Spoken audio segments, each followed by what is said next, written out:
bless you all. I know they do competition with anybody. If I offend you, forgive me. Show me love. Go there, biza biza. Kama bara wa lo nínú ìfẹ́ kan akanbi. I know they do competition with anybody. If I offend you, forgive me. Show me love. I go show you love. Kama bara wa lo nínú ìfẹ́ kan. But I know they do competition with anybody.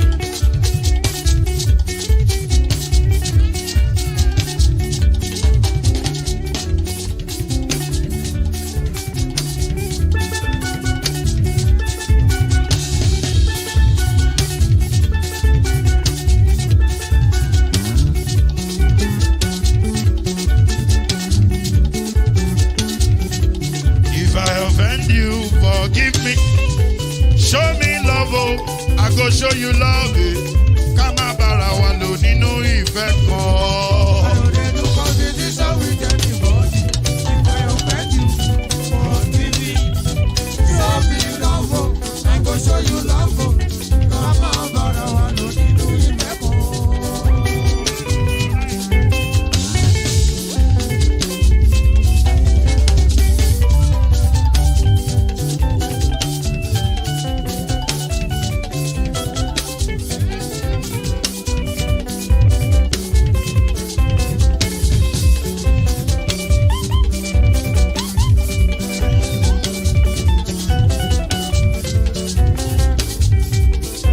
They do competition with anybody.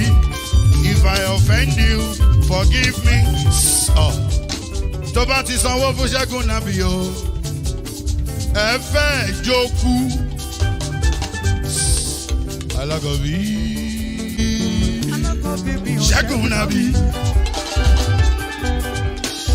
Alákọ̀bí Sábà Mẹ́la. Anybody? Any anybody.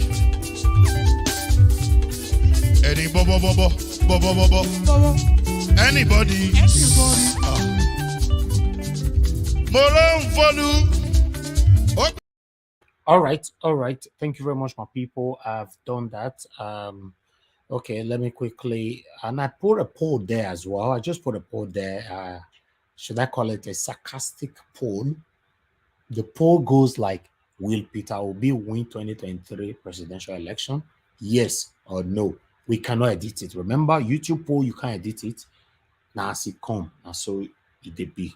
So at the end of this broadcast, I hope you remember, we're going to bring that poll. We'll show it here, the results. So click on it. It's just right there. It's one of the things that's going to keep those of you on the comment section busy today. Just click on it. Press yes or no. So because we know some people are watching us here that is not, they are not in support of our principle. That's fine. This is your opportunity to test your power or faith, or rather your popularity. Just click. Maybe your people, your people, or people that is watching with you, they go join you. Press no. You never know, but we'll bring the result here. No worry. One thing you must know, we cannot edit it, so we're not a do for this platform. Meanwhile, let me quickly acknowledge those that have super chatted us. Emeka Alobi don't open the door for super chatters now. Thank you very much, sir. Emeka Alobi once again. Talk, thanks very much for the super chat. I really do appreciate it. May your pocket never run dry. Joseph OG, thank you very much. Good evening to you, sir. Appreciate you once again. Thank you for your continued support with us. May your pocket never run dry. Appreciate every one of you. Please, those of you watching us right now, you can do the same by clicking on the $sign. Encourage us to do more for you. Remember, we are here 7 days a week. It's not very, very easy for us doing this every blessed day. It means that we cannot really do much. To be honest, we don't really have time to do much. Immediately you finish this broadcast, it is a time, they not lie. The time we finish, now time for bed. As they wake up, you're already, doing research here and there. Because you can't expect me to just come on air and bring unverified informations to you here. My credibility will go down. You know what that means. So yeah. Thank you very much, my people. Don't like wash. Thank you very much. Thank you, my brother. I appreciate you. Good evening to you. Thanks for the super chat. May your pocket never ever run dry. Thank you, thank you, thank you. Appreciate you all. All right. I would like us to move on quickly, my people. On that app, I think we are done with that. We are going to be talking about that later on. But let me quickly show other videos. Please use the link. Although I don't remove link for pin now, I don't know whether I'm still the same there, but like I said, we'll continue to post link. Or if anybody want to join us in case comments have overshadowed the link, just indicate on the comment section that, oh, Nigeria Watch make una post link, then we'll post the link. But I just reposted again now. Join us here and let's talk about this. Meanwhile, I would like us to listen to a consigned Nigerian. Okay, I'd like us to listen to this consigned Nigerian, what they have to say. But before that, let's laugh a bit with this video. It will be a good pass there. How you take no say Peter will be good past them? It will be the small boy. He be small boy, eh? He gets sense. That one they don't hold. He gets sense. They don't hold. But you na Hausa, why you don't go vote for Atiku? No, I'm not Atiku. You don't want Atiku. They be bad people, no man there. They be bad people. Yes. Why you don't want vote for Tinubu? Tinubu, you don't hold. You don't hold. No way. You know where? I go sick. You dey sick, okay. Now I want make you go. So They check like this. you dey shake body. Ah, God, oh. Now, know you waiting this our Hausa brother talk. In case we make I reinterpret again. He said he no want vote for anybody na Peter Obi go vote for because other people they be bad people. So that our sister can't ask him, say, why you no want vote for Atiku? You be a Hausa man. He say no, you no want vote for Atiku. Atiku not be better person. You know? What about Tinubu? Say Tinubu don't old. Say Tinubu, you know where he dey sick, he dey shake. Not be talk more. I not say when he come Nigeria Watch now. Let's listen for that. I have to play this again. You want vote for Peter Obi? It will be a good pass there. How you take no say Peter Obi good past them? It will be the small boy. He be small boy, eh? He gets sense. That one they don't hold. He gets sense. They don't hold. But you na Hausa, why you don't go vote for Atiku? No, I'm not Atiku. You don't want Atiku. They be bad people, no man there. They be bad people. Yes. Why you don't want vote for Tinubu? Tinubu, you don't hold. You don't hold. No way. You know where? I go sick. You dey sick, okay. Now I want make you go. So They check like this. you dey shake body. So now Kai, this man. Ah, now wow. Anyway, I just think make I carry and come as we see him. But let's listen to a concerned Nigerian. Thank you very much, my people, for joining us. Jennifer Cobbs, see you right there. Thanks for joining us. Good evening, good morning, good afternoon to every one of you right there. Let's quickly listen to a concerned Nigeria. Now I call him. Once when I don't listen to him, I'll know saying a really proper concerned Nigeria over everything that's currently going on right now. He's also gonna be talking about those things. Although he's my dope brother, but I prefer to call him consigned Nigeria. Let's listen to this. Debate about structure has since been the debate about structure has since been confined to the dustbin of history. Oh, wow. Yes. When people say, oh, no structure, I think nobody is talking about that now. What people are talking about is whether I feel win, whether I know feel win. So it's a dramatic shift from where we were maybe 2-3 months ago. And if you take into consideration that he went to a party with no counselor, nobody from top to bottom, no single person anywhere. That's right. And then you can see the trajectory, the kind of discussion where would they get now. You go see sit down and they different. Calling Peter Obi Adolf Hitler, I think is the lowest of the low. I mean, how far can you be from the truth?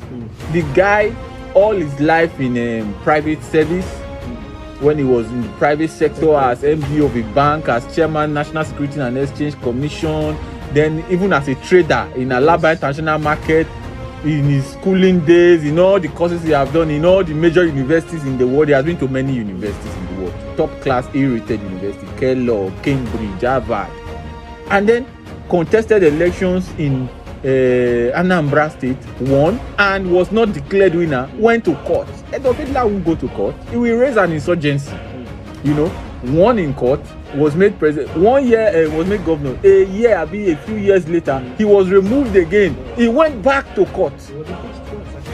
And then the 2 consecutive impeachment, a sitting governor. Imagine State House of Assembly members impeaching a sitting governor. In my state, for example, they didn't even bother to impeach the governor. The governor did not even want to see opposition State House of Assembly. He drove them out. And for almost 4 years now in Edo State, we don't have State House of Assembly members.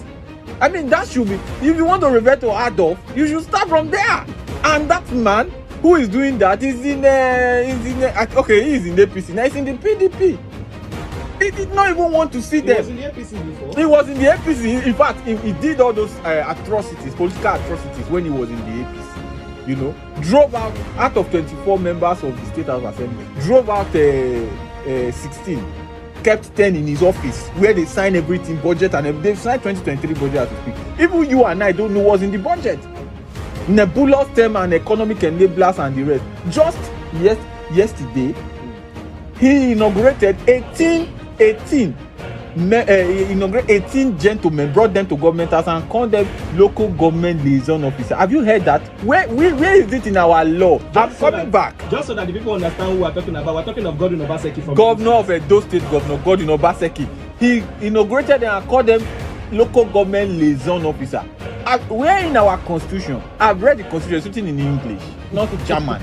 Where in our constitution do you have what they call local government liaison officer? They are now tired of saying caretaker committee. Just because you want to put your hands in local government money without accountability. He who plays the piper, is he not the one that dictates the tune? So if you are talking of Adolf, you should be thinking, even the man he's supporting is alleged that he is the grandfather of Lagos. I hate to say it, I hate to talk about it.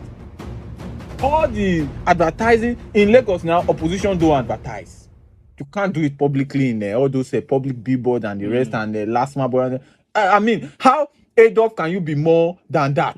How Hitler can you be more than that? The candidacy of Atiku, I'm afraid to say, even if Atiku wins the election today, he may be a winner, but he will not have legitimacy. Because there are people in this country who see him as as going to be a sectional president, and that's the way they are basing their campaigns. Mostly sectional now. They are boasting about the votes that is going to come from the north. They are saying they are going to inherit President Muhammadu Buhari's 10 million votes from the north. No matter how much you win the vote from the north, you will be a sectional president, because there are people who will see you as usurping their turn. After the time we were doing primaries in this country, it was almost unthinkable that a northerner will pick form in any of the major political parties. Take note, in 2019, no southerner, I repeat, picked form in any of the major political parties. None, not one. Why? Because it was agreed that this is the turn of the north.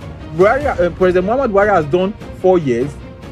The north should be allowed to complete their 4 years, and even if Buhari does not complete the 8 years, maybe he loses the election, another northerner has to take over from there. And then the power will naturally gravitate back to the southern part of the country. That the PDP, a party that is mostly considered a southern party, made that fundamental error is something that historians and political scientists will have to study for a long time to come. So Wike as a person, I don't have any quarrel with his G5. I think his arguments are genuine, they are germane. Let's even, according to him, because I don't even agree with that part of his argument. He said you have taken the presidential candidate, give us national chairman.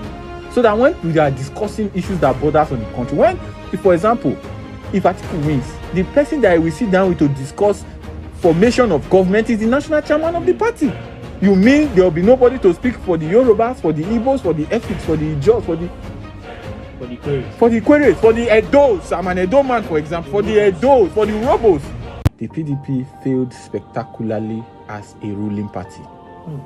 But what they have done more is that they have failed even more spectacularly as an opposition party. I mean, the signs are there. How do you lose 5 governors? Not 1, not 2, not 3, not 4, not 5.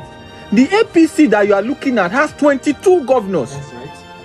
The Peter Obi that you are cursing every day, it's like APC and PDP have united now to abuse Labour Party and Peter Obi. The Peter Obi they are abusing every day. Peter Obi has the Nigerian youth. He has the Nigerian elite. He has the Nigerian educated. back him. He has a diaspora. I've spoken to more than 100 persons living outside Nigeria. None is either supporting APC or PDP. I mean, those who are not in the parties, neutrals, and those people control votes. If you think it's a lie, maybe you think they don't vote, they are abroad. Now that they send money, come village, and from Edo State, there's no family that does not have anybody abroad. That's right. Now that they send money, come house, and anybody who is sending money home will tell you how to go because they know what they are passing through there to send money. And you think you can vote foolishly and then they will bear the brunt? They are speaking now. They are speaking loud. So how do you lose 5 governors and then you think that somehow you will win the elections? I don't underrate them because, like I said, if religion and ethnicity and bigotry plays a role, they have a chance. But if Nigerians vote objectively, they will come a distant third. I'm sorry to say. Wow, third. Because look, Nigerians are tired. You know, after 8 years of Buhari, we are managing to survive, and then you are bringing somebody who does not fit the bill. You did not even measure the political temperature. We are talking of a Miloko in 2022. My friend who is in the UK called me last night and was cursing Nigerian leaders. He said any Nigerian leader who builds a school, who builds a bridge, who builds anything and commissions it, that the person is wicked, that God will punish the person. I said, my brother, calm down. What's the problem? He said, these people come here. He said, you mean these people come here and they see all these things and they go back home and they say they commissioned 2-kilometer road? That shall not be well with them. I said, he said to not only be well with it, to not be well with their children. I said, their children no offend you. The guy was mad. He was angry. He said, not that he's just coming here, would have gone on social media to be abusing our leaders every morning. Say, how can people see life like this? Functional life. Light is working. Bus are working. Train moves every 5 minutes. There is job. You can walk. He said 3 things. He's a human being needs: food, shelter, clothing. He said once you have those 3 things, any other thing is an addition. He said, but here, he said we have it here in the UK. But in Nigeria, you are struggling. You can't even eat. He told me, the 33 years I spent in Nigeria is a waste. I said, my brother, take it easy. God will help us. He said, in the next 500 years, if we continue the way they are going, Nigeria will never be like Lagos will never be like London. And then you know all this, and then you still bring candidate that does not inspire confidence. The only thing that Peter Obi has different from the rest of them is that he inspires confidence, he inspires hope. He's a normal Nigerian politician. I was in PDP, but he inspires confidence. When you hear him talk, he identifies with the problem. He talks to the problem that is affecting you today. When he says we will move Nigeria from consumption to production, we all know today that we are a consuming economy, and a consuming economy is a dying economy. Because look, Nigerians are tired. You know, after 8 years of Buhari, we are managing to survive, and then you are bringing somebody who does not fit the bill. You did not even measure the political temperature. We are talking of a Miloko in 2022. My friend who is in the UK called me last night. But in Nigeria, you are struggling. You can't even eat. He told me, the 33 years I spent in Nigeria is a waste. Wow. I said, my brother, take it easy. God, the rest of them is that he inspires confidence, he inspires hope. He's a normal Nigerian politician. I was in PDP, but he inspires confidence. When you hear him talk, he identifies with the problem. He talks to the problem that is affecting you today. When he says we will move Nigeria from consumption to production, we all know today that we are a consuming economy, and a consuming economy is a dying economy. Has not been campaigning. It's public knowledge. Buhari has not been campaigning for Tinubu. That is the truth. Then we have the vice president is not campaigning for. He has not gone anywhere to campaign for. Have you seen? They are not quarreling. They are not quarreling, at least to the best of our knowledge. public knowledge. So, and then in the PDP, 5 governors and even more. There are rumors that even more. And not just 5 governors. People like Bode George of Lagos. And previous governors too. Bode George is like the ancestor of PDP. Since 1999, he's in Lagos. Yeah, he's not campaigning for PDP. Olusegun Mimiko of Ondo. Donald Duke of Cross River. Haba. Haba. He went to Oyo recently. Haba. They don't even let. Now today they say they go declare their presidential candidate. Imagine a PDP governors, they are declaring one thing that is sure from their Ibadan trip today is that they will never support Atiku. But we are looking to see who they are going to support between Peter Obi and Asiwaju Bola Ahmed Tinubu. You know, so they say they want to call them Emilokon again. All right, when we hold. All right. Thank you very much, my people.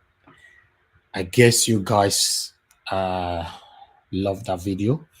Yes, that is a concerned Nigerian and Edo brother who spoke in depth over what is going on. He talked about every one of them, Atiku, Tinubu, and our principal, Mr. Peter Obi, and the reason why Nigerians should choose only one person, which is Peter Obi. That was the reason why I have to bring that video here, you know, for us to hear what is going on. I appreciate every one of you. Thank you for your time. I would like us to quickly talk on this before we move on to Edo State. Okay. Meanwhile, Philip Shaibu, I would like us to hear from Edo State Deputy Governor. Finally, although I think we should take everything together. Let's take everything together. It's better, you know. Let's take everything together. Philip Shaibu came out for the first time, admitted that there is insecurity in Edo State. This is what I've been talking about for a while now, saying that the Edo State government, to be precise, the governor of Edo State, Governor Godwin Nogayasa Obaseki, have failed woefully when it comes to insecurity in Edo State. I've been talking about this for a while. You know, I'm happy that the deputy governor of Edo State now came out stylishly to finally talk about it. Although he was talking about something else, you know, to please himself, but he didn't realize when he was saying this. But I would like us to listen to it. Thank you. S-men, then they disturb us, then they disturb us. Bandits, then they disturb, then they disturb. See, as they struggle to keep our state safe, but they see they from outside, they come. We now make it continue. No. So we must use our PVC, vote them out to see now. And they watch TV. I watched TV last week when they go campaign for somewhere. Day first day again, Abi. Which day they go Gombe, Abi, Damaturu. And the one where they go for, is it Ogun, Abi, or Sho? They say they go continue. They will continue. They say their candidate, Tinubu, go continue from where Buhari stopped. So now I ask, I say, they go continue they say they go continue the legacy of this President Buhari administration. The meaning be that say the things where they do now, it go continue. That means hunger go continue. That means S-men go continue. That means fuel, the price go they increase, they continue. Rice the price go they go up. Now that can't even, they by themselves, then they tell us now. Then they call us for vote, APC and them. Then they can't ask us for vote. Then they tell us, say, vote for us because we'll continue with hunger. Vote for us because we'll continue with insecurity. Vote for us, say we'll continue. I know they hear them. I mean, now let me they hear. So, we now vote for hunger. All the campaign areas we have visited today, we are creating that public awareness that everybody should go and collect their PVC. They can only vote only when they have their PVC. So we are creating that public awareness, and we are also telling our community leaders and town criers to go all out to do their normal way of sensitizing and creating public awareness for people to go and collect their PVC. So I'm sure with sustainability and continuous campaign about it, people will definitely come out to receive their PVC. And I'm using the occasion to tell all our Edo indigenes, this year is a year that is a decisive year for this country. We should please all come out. For some of us that have changed our voting centers, go and get your PVC. For some of us that are just new voters, go and collect your PVC. You can only make that change that you require to make only to the extent that you go and collect your PVC. PVC is that visa to change the destiny of this country this year. And we must collectively rescue Nigeria from the insecurity and the hunger and the poverty that we are facing right now. All right. That one, a Deputy Governor of Edo State, Philip Shaibu. I would like us make we listen to what the Governor of Edo State have to say here, on what is currently going on in the state. Let's listen to him. Before that, please make an help us share this broadcast. Okay, let's take it from here. Governor Obaseki don talk say government go conduct correct audit for all the local government for Edo State to do check for their performances. Obaseki talk this one for the inauguration of the liaison officers for the 18 local government area for Government House Benin City. Obaseki went talk say the duties of these liaison officers na to report directly to RAM everything when they saw for their local government. Consti talk say the proper say state government go dey do check for things when local government suppose dey chuka inside. We are here at the beginning of the year because the decision we took to inaugurate my liaison officers for each local government in Edo State. As you all know, the local governments are a very key plank of our development process. Unfortunately, we have not been able to conduct elections into our local government. And we have had a lacuna in terms of the governance, political governance of these local governments. We have had to use civil servants to manage the local government for over a year, and this is not ideal. We expect that we'll be able to have elections of the local governments after this series of elections. But our concern as a government is that we don't want to start another year and leaving the local governments unguarded in terms of policy directions of government. So we decided that we will appoint my liaison officers who report to me directly in each local government to let me know and brief me on what is going on with the local governments. We had expected that we would have a local government council in place, and I had conducted audits of each local government in 2021. Unfortunately, we haven't had councils to review those reports and take corrective actions. We have promised Edo that we will leave behind a roadmap. We didn't meet any, but we're going to leave behind a very clear roadmap as to where Edo should be going in the next 30 years. Okay, Governor Obaseki have promised to leave a roadmap in Edo State that Edo people will follow in the next 30 years. We are going to be talking about this later on. Thank you very much, my people. I appreciate you all. Yes, the statement from Goodluck Jonathan is what we are going to take last. I'm not going to take that right now. I'm not taking that now. Let's have our first segment on this. Then we'll move on to Goodluck Jonathan on Peter Obi. Thank you very much, my people. All right. I would like to start with Collins. Collins, because my co-moderator is not available right now, but he will be joining us shortly. I'd like to start with Collins here first. Mr. Collins, thanks very much for joining us. And meanwhile, more people just joining us right there on the comment section. I appreciate every one of you. Thank you for joining us. Someone asking, where is the link for you to download the app? The link is, is pinned right on the comment section. Please, it's just there. Click on it and follow the instruction there to your app and all that.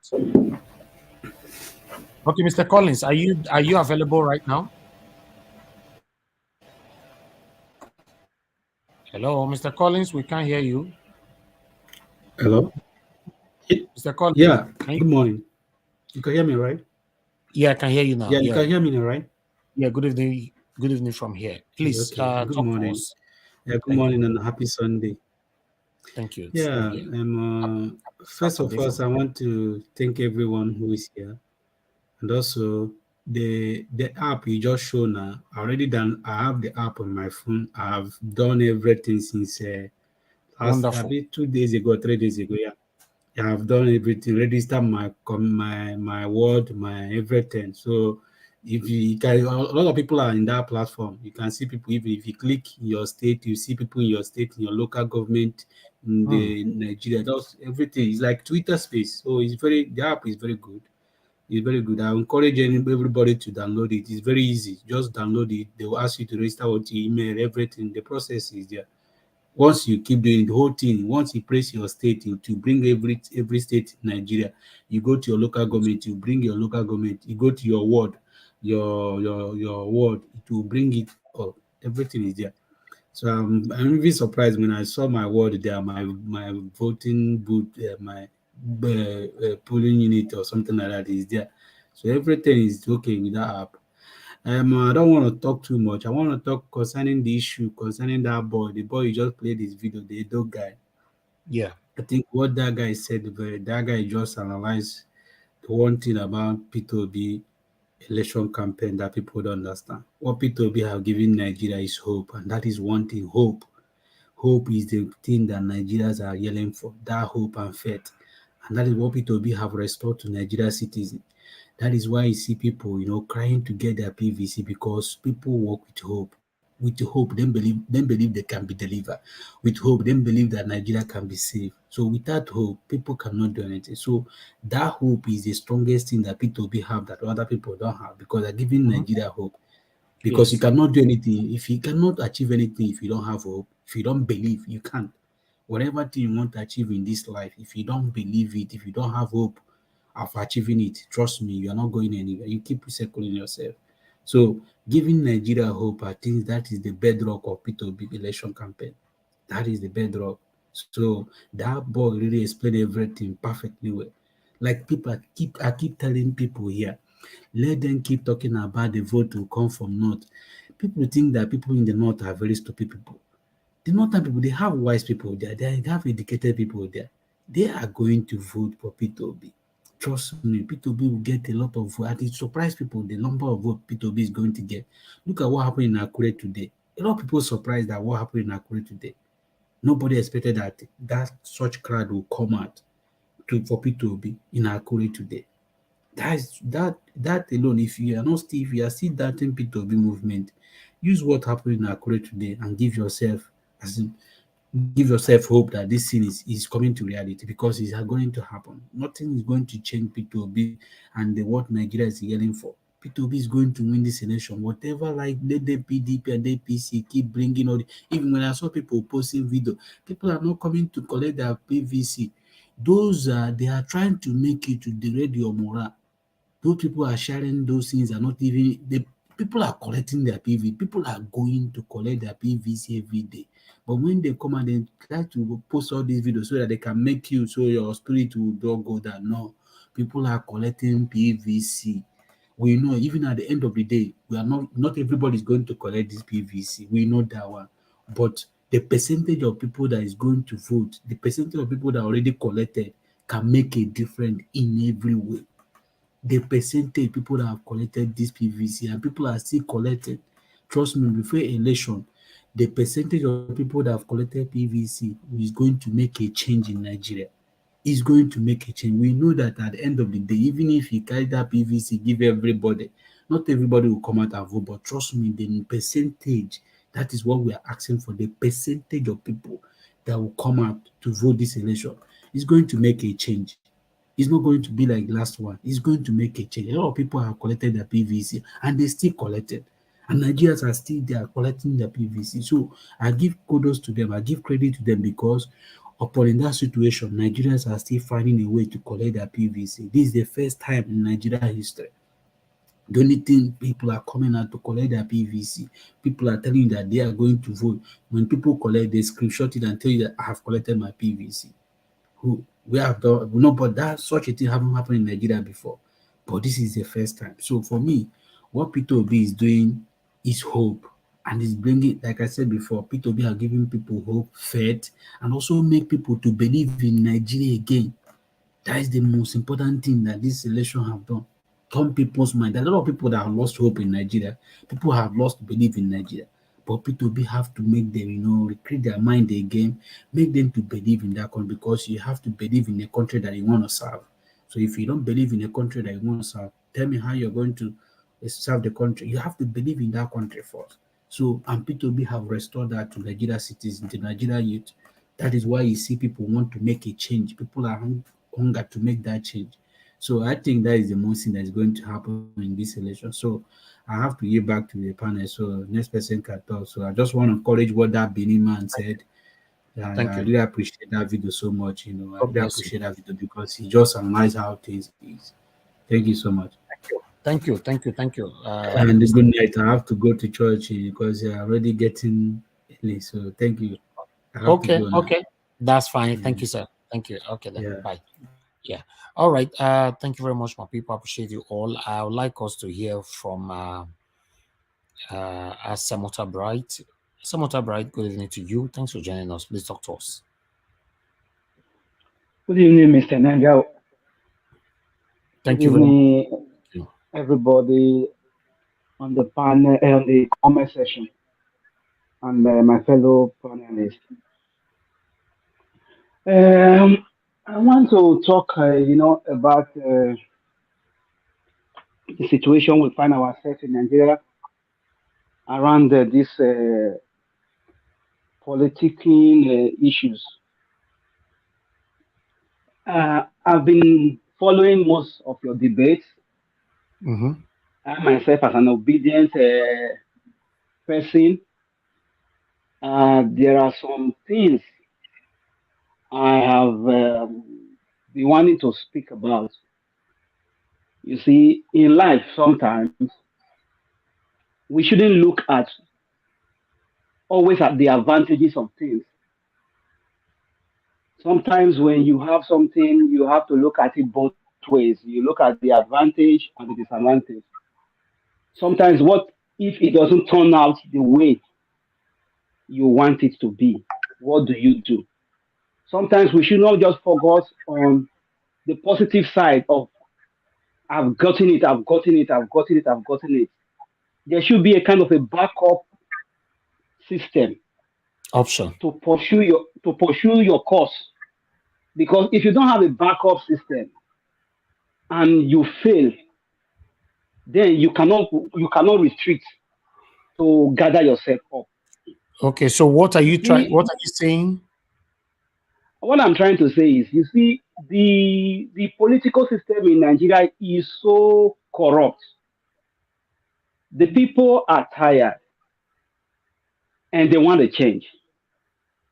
But my fear is that the people in the system will not give that power without a fight. Because we understand our country very well, that whoever is in power rules all the institutions that carry the country. And we can see what is already happening around INEC. You understand? Okay. And, a lot of people are trying to, put it out for everybody to see and say, let us be aware of the games, the prawns they are trying to play through this election.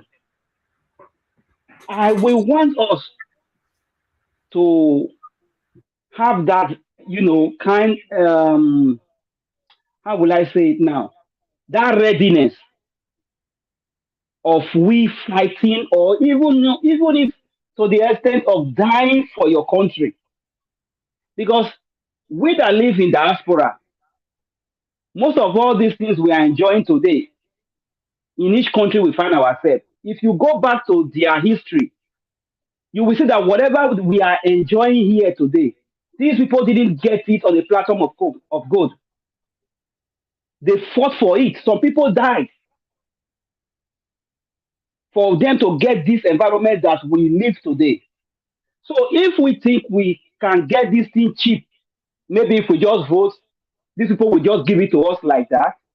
I pray so, but I don't think it's going to be easy without a fight because we know the Nigeria we come from. Because all these poverty system trying to make the average Nigerian person to be illiterate, closing schools, making our average youth to be illiterate. It's a system to manipulate the minds of the people. I was looking at a video you posted earlier where my vice governor was addressing the people about don't vote APC, don't do this. You see the way the crowd were moving with the way he was talking to them.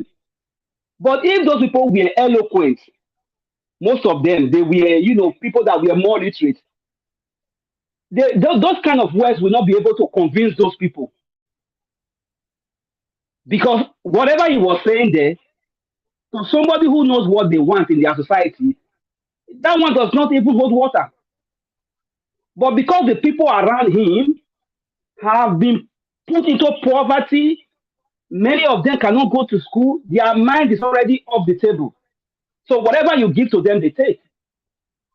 So it's a system that is being, capitalized in putting the people into a kind of a box. A lot of things that we should look into. I so appreciate the fact that you are using your platform to get to a lot of people, especially those people back home. Because the people back home, let us be truthful to ourselves. We in Europe are the people that enlighten these people. The average Nigerian person does not have access to look at to watch the local news. Like maybe your state television. They don't have access because there is no light. The government have made sure there will be no light for you. You won't have access to information of what is happening around you in your community. So the system is favoring the politicians on one side, and it's also favoring some religious leaders on the other side. Because if Obi becomes the president of Nigeria tomorrow, and by God's grace, all his manifesto is able to put most of them on table, it's going to change a lot of things.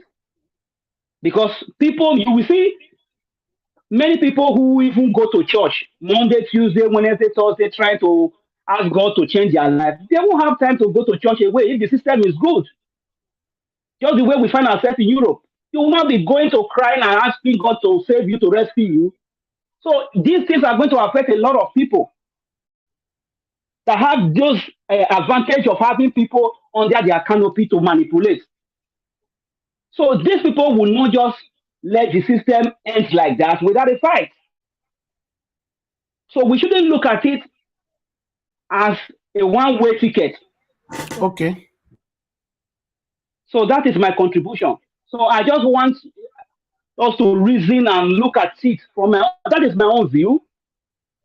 But I want from us to look at it at that angle because we know the Nigeria we are coming from. Thank you. We saw the way they ended NSAS. Thank you. That was trying to change the system.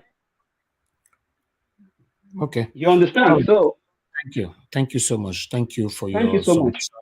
Yes, everybody is entitled to their opinion on this platform. So, and we all are learning from each other's here. So I just want to thank you. Thank you so much for that wonderful submission. Okay, I would like us to move on now to Mr. Alex. Mr. Alex, my brother, good evening to you. How are you doing today? Happy Saturday. Yeah, happy Saturday, Najawash. Can you hear me? Yes, I can. Good evening. Thank you for the work you're doing. Thank you for dreaming. Dreams come true. For dreaming of a better Nigeria. Thank you, and I thank those on the comment section always, my fellow panelists and viewers worldwide. I want to thank you for keeping hope alive. I want to thank you for standing on the side of justice. for standing on the side of on the side of truth. I want to thank you for remembering Deborah with your actions. I want to quickly go to, what the last speaker said. My dear brother, we cannot be faint-hearted now. Even if I know what you're talking about, but I cannot justify any reason why Nigerians will not, if they perceive manipulations. If they perceive manipulations, Nigeria will go in flames. Nigeria is long overdue. Nigeria is an expired product since 1914 to 2014. That is 100 years, according to international charter binding the United Nations, which Nigeria is a subscriber to. When a group of people have existed as a nation, after 100 years, they can review the terms and conditions, or they can either choose to continue to stay together or to split. Many countries have gone this way. So in 2014, Jonathan Goodluck in 2015 averted the doomsday when he chose to just concede defeat. So my brother, take heart. We've gone too far to listen to things like this. There's no matter of what if. Out of the three presidential aspirants who are pivotal, there are a lot of them though, but the pivotal ones, you cannot tell me that Nigerians don't know who to vote for. All we should be saying that we should continue to warn INEC. The only problem we have now is INEC.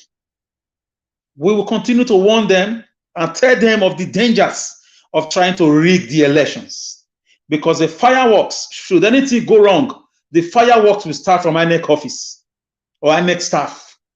A lot of them have been profiled by Nigerian citizens. They know their houses, they know their wives, and they know their husbands. They know how to get them. It's not like NSAS. It's a continuation of NSAS. We are not going to be killing ourselves.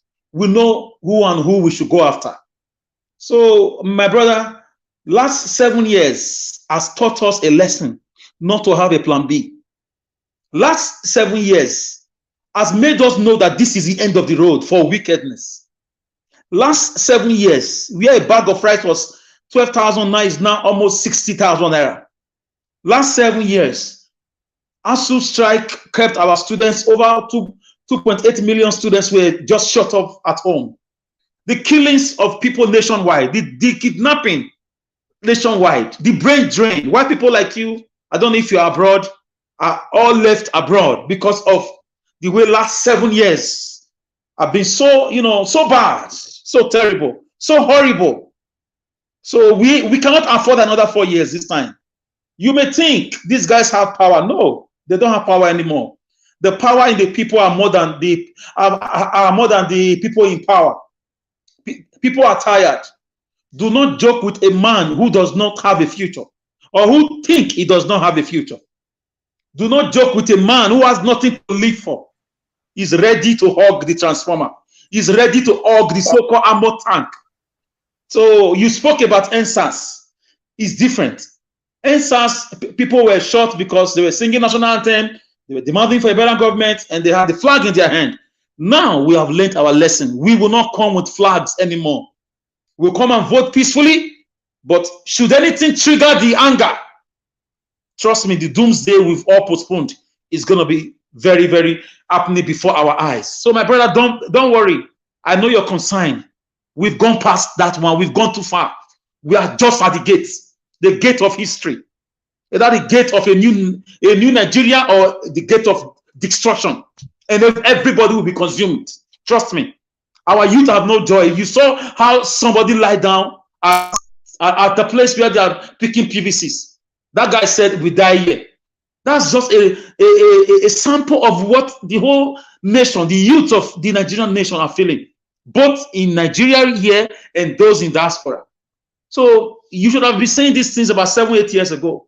You came too late, my dear brother. We cannot afford to think about if anything go wrong, if they shoot us. Shoot who? How many can they shoot? Some of them who are shooting people are our brothers and sisters.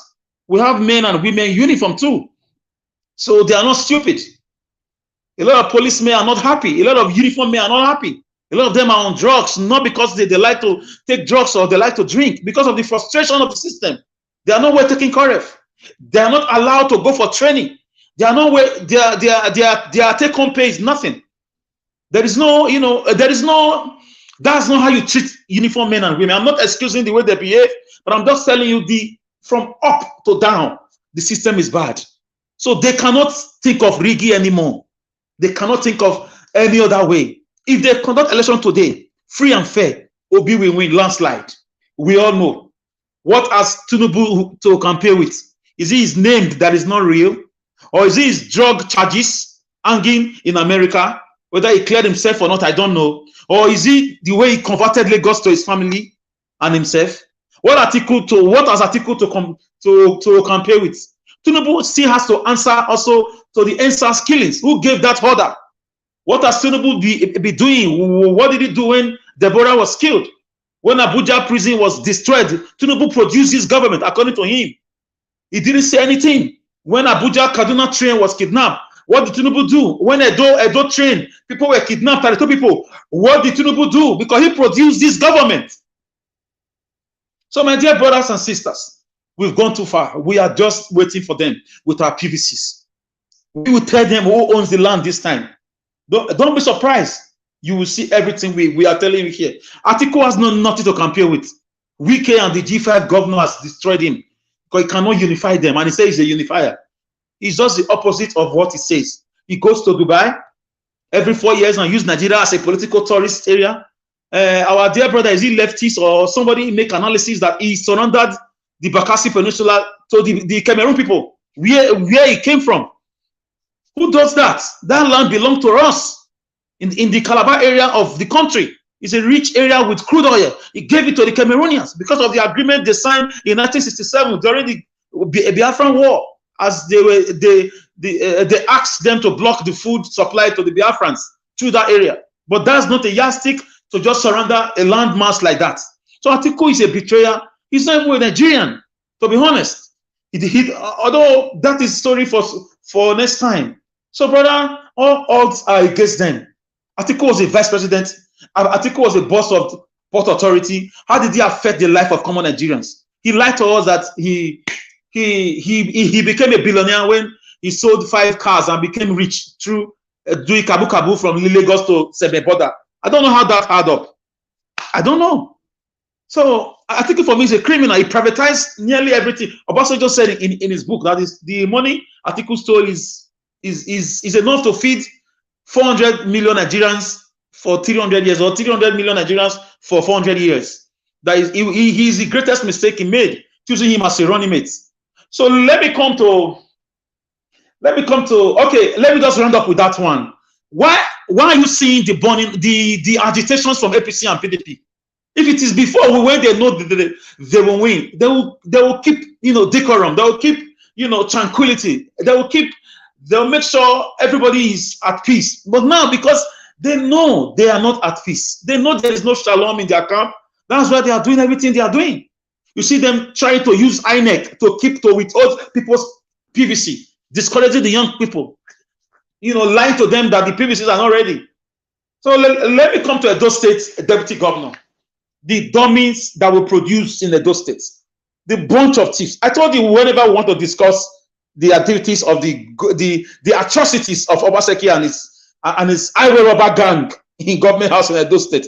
Some people, I don't know, by omission or by commission, are never available. I might not justify it again. But anyways, that's another thing. History, nature, God is going to ask Shaibu and Mr. Governor Obaseki, what are you talking about? I don't understand. Can he really engage other people on what he has done for the past 7 years? Can the shameless governor engage us for the past 4 years now? There is almost 4 years, 3 years now. There is no complete House of Assembly. Out of 24, we are 9. What about the other areas, the other wards, the other constituencies that are not in government house, that are not ably represented in government house for the past 3 years? Local government is not functioning. 18 local government councils all shut down because of one authoritarian, one dictatorial, one totalitarian man. Now he appointed miscreants to rule the state. He went to Abuja and collected Ruga money, threatening to will 20% of arable land in Edo local government to Fulani Hesme. Thank God for Nigeria Watch and civil service, civil organizations who came out with well many Edos worldwide. They thwarted that bill. We don't know how much he took from them. 17% derivation money from NET paid by Buhari's government. 13%, 17 billion naira. Where is the money? Why is he circumventing that area? Why is he boycotting that area? So let's face the facts. What has Edo benefited in the past 7 years of this wicked man's government? Apart from kidnapping in Edo State, raping of women without arrest. If a common Edo person, an average Edo man, kills somebody by mistake along the road, he will be taken into custody. He will be tried. He will be sentenced. For God's sake, we have criminals in our prison facilities in Edo State. How did they become prisoners? The government set up a process to make sure they are tried and they are convicted. But when it comes to Fulani Hesme, killing people on Edo soil, they keep arguing that the governor cannot do anything about it. Why? Look at the shameless, dumb score Shaibu telling gullible crowd that he bought, hired people that we don't know where he got them from. Those are not Benins. He's telling them, we are trying to protect our state. Are they not disturbing us? Really? A deputy governor? Shame on you, Felicia Ibu. Nature, God is going to ask you.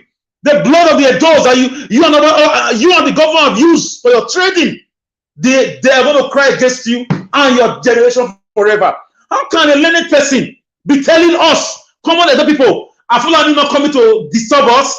They said Tinubu said he want to continue. Really? Number 2 man in the state? But when criminals steal in the marketplace, they can arrest them. But when Fulani...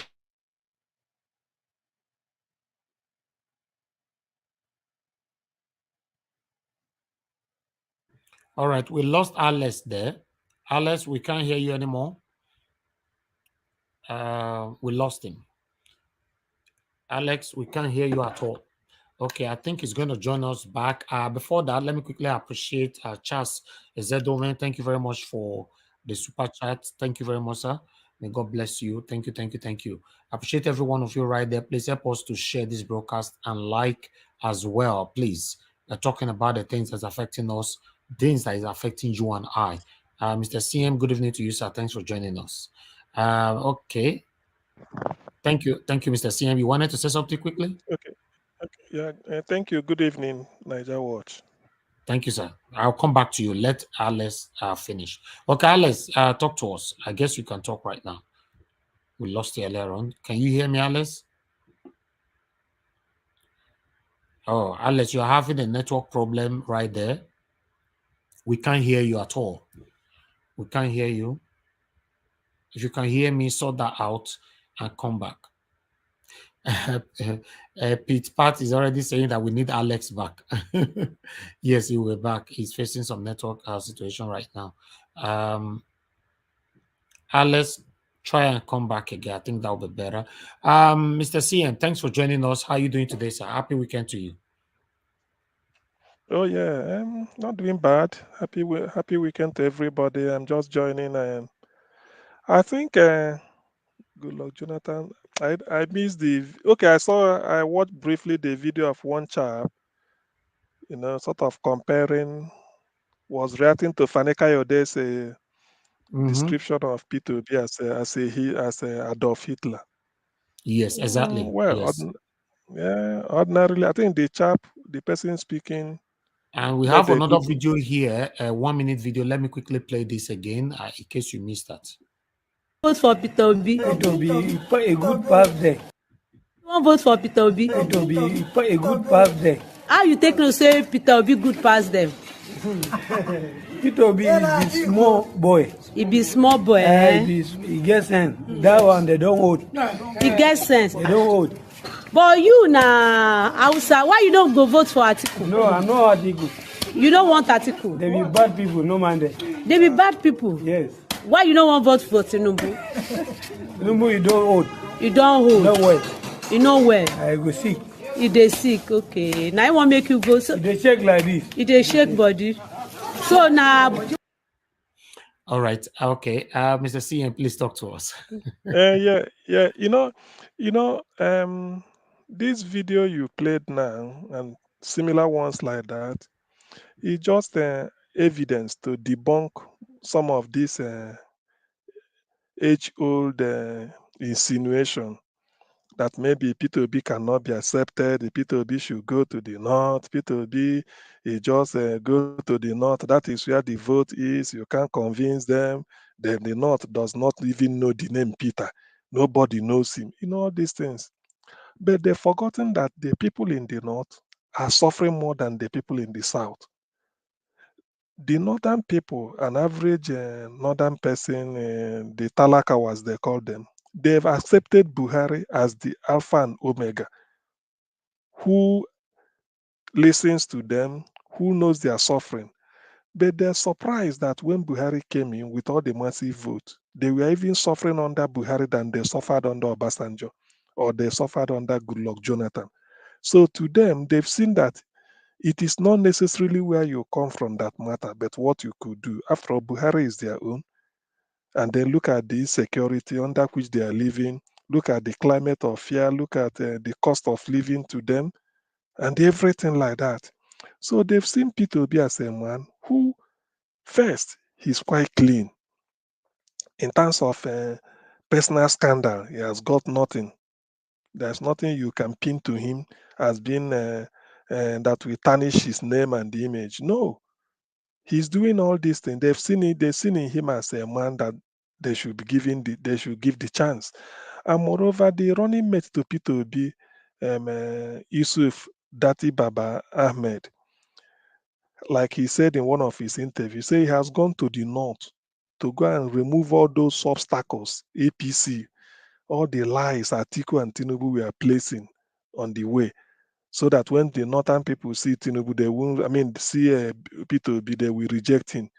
But Dati Baba Ahmed told us that he said the North are waiting to receive P2B, that this is a man who saw the opportunity in their place, what their leaders have not seen for years.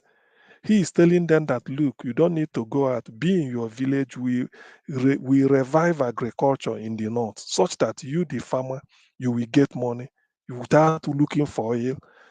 That whatever you produce will be exported so that you get your hard currency. Whatever you produce will be processed using Kano and Kaduna as the agro-processing zone, and then using the Middle Belt also, the fertile land of the Middle Belt, as the place we have to grow a lot of farm produce and export.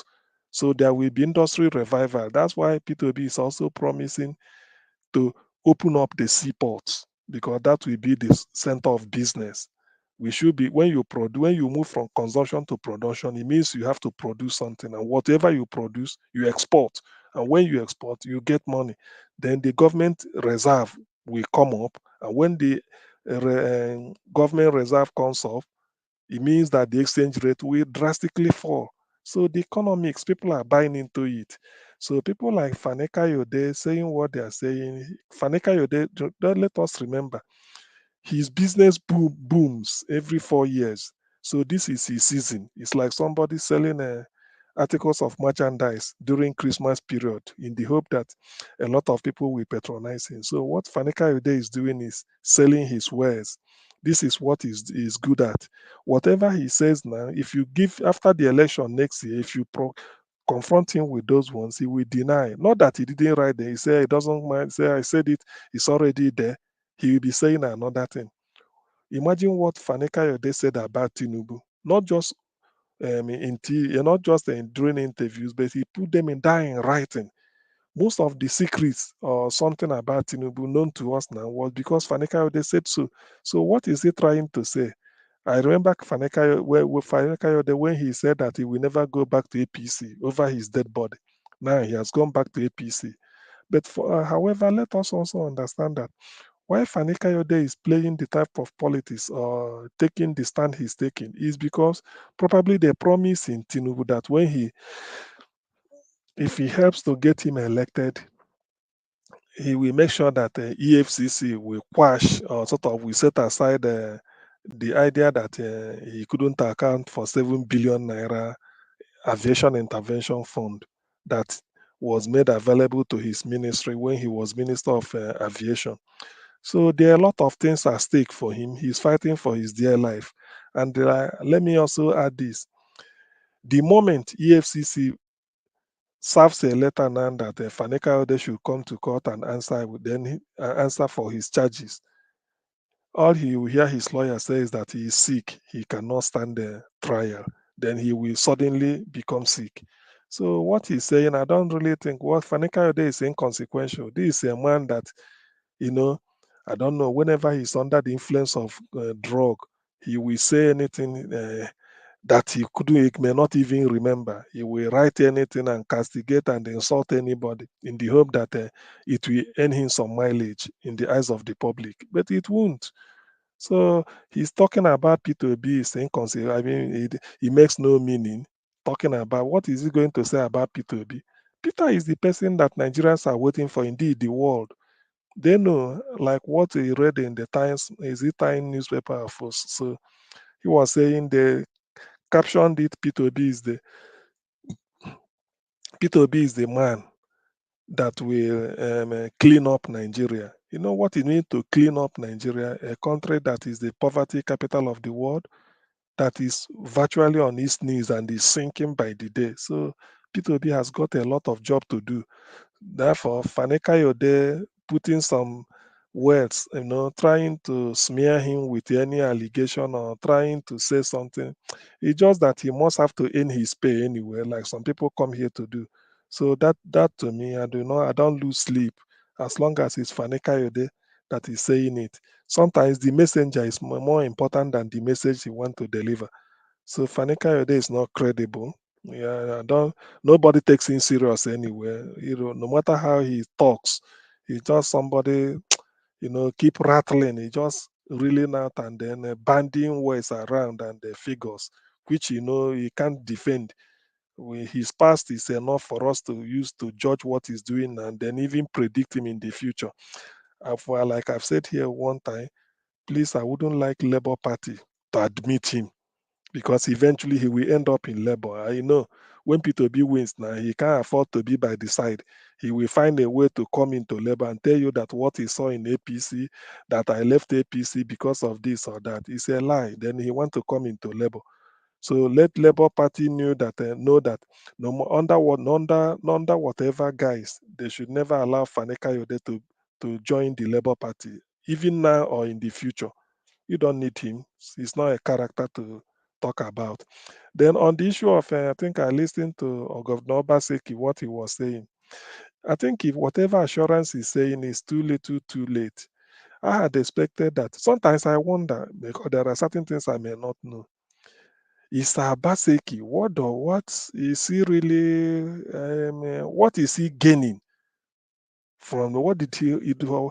Maybe he had a secret or a secret pact with APC before he left for PDP, or now that he's in PDP.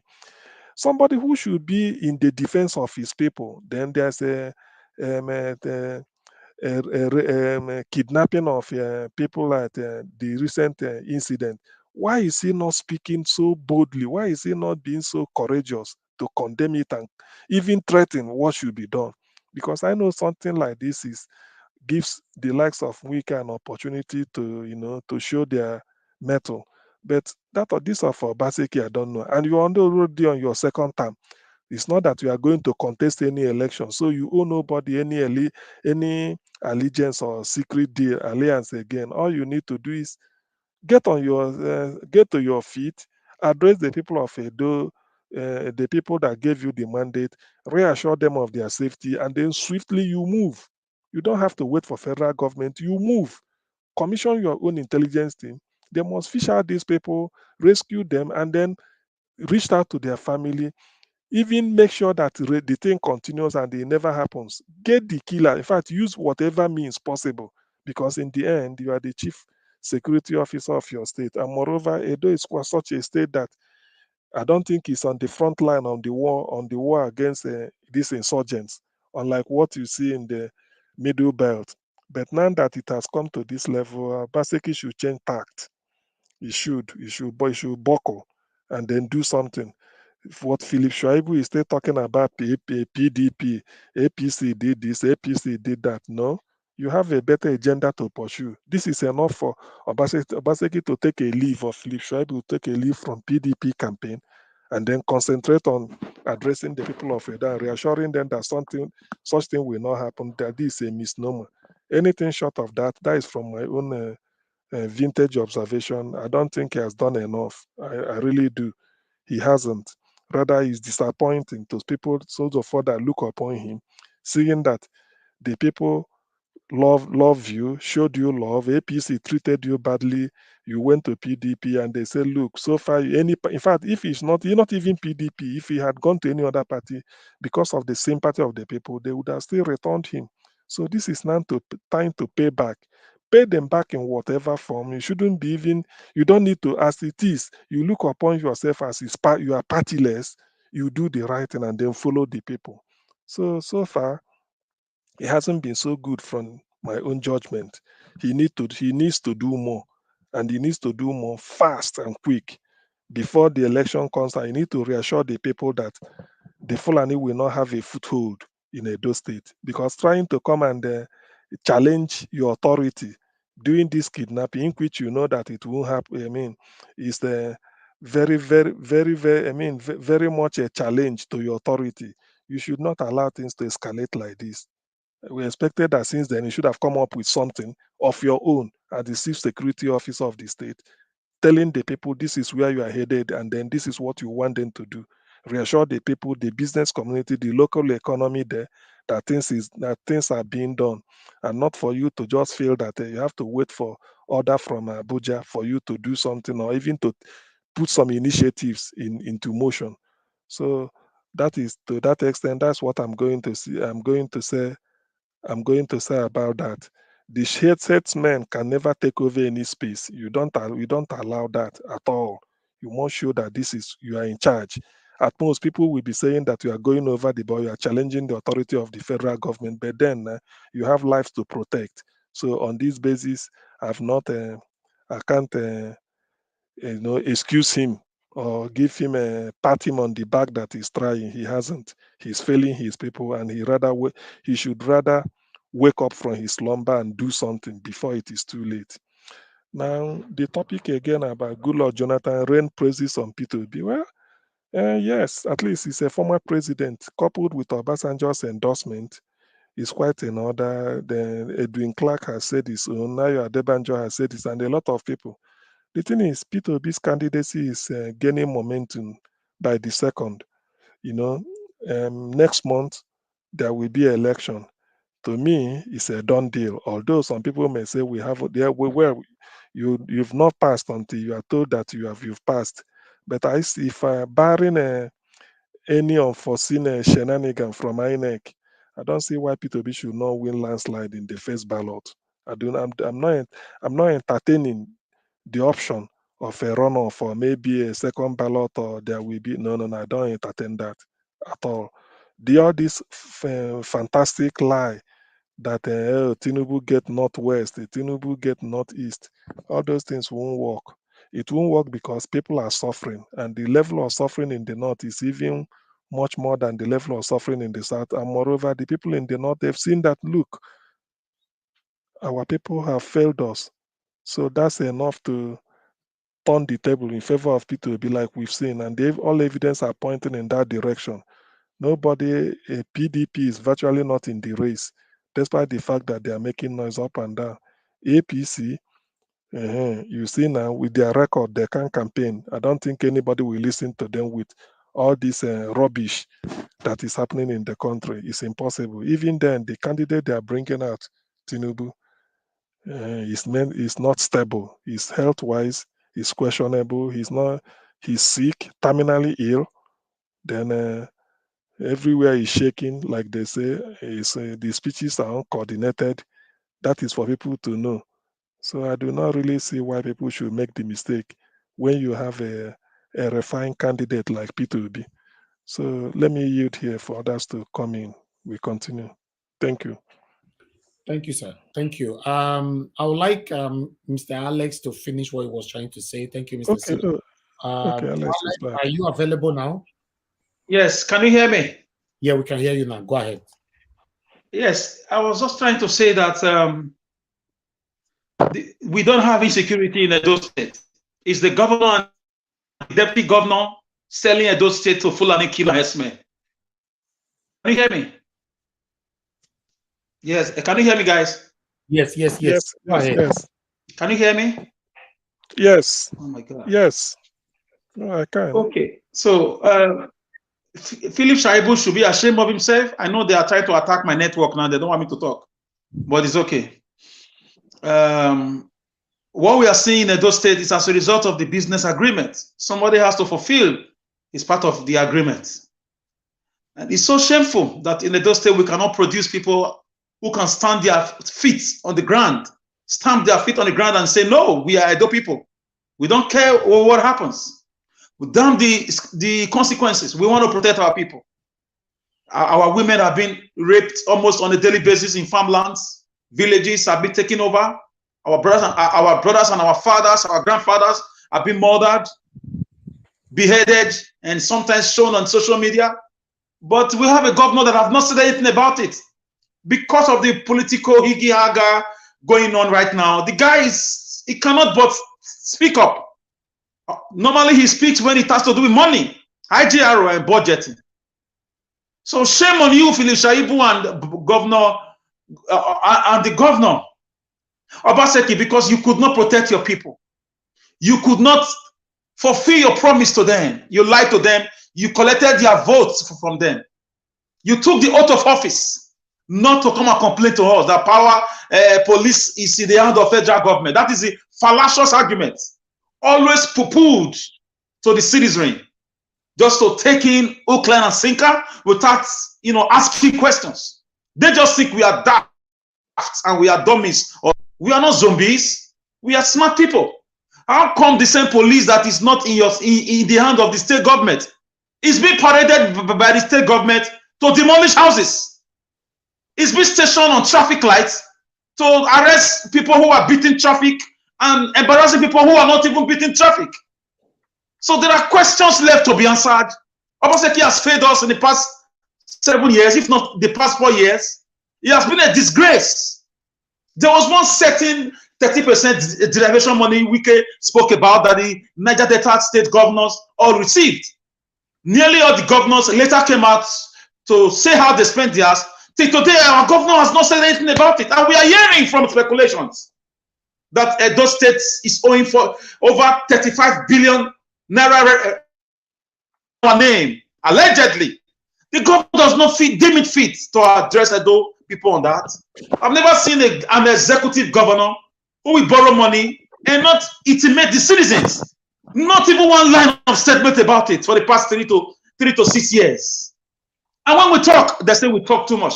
And I've heard about a government who will go on a demolition spray, who will mark 1,200 buildings for demolition. Gentlemen and ladies, we don't have human beings in government house in Edo State. We have highway robbers, we have sellouts, we have betrayers, we have traitors, we have thieves, bunch of thieves. I saw a video trending now. People said is an old video. We are citizens. We are calling my own governor criminal at New York, whether he went there for a meeting or to sign MOU again.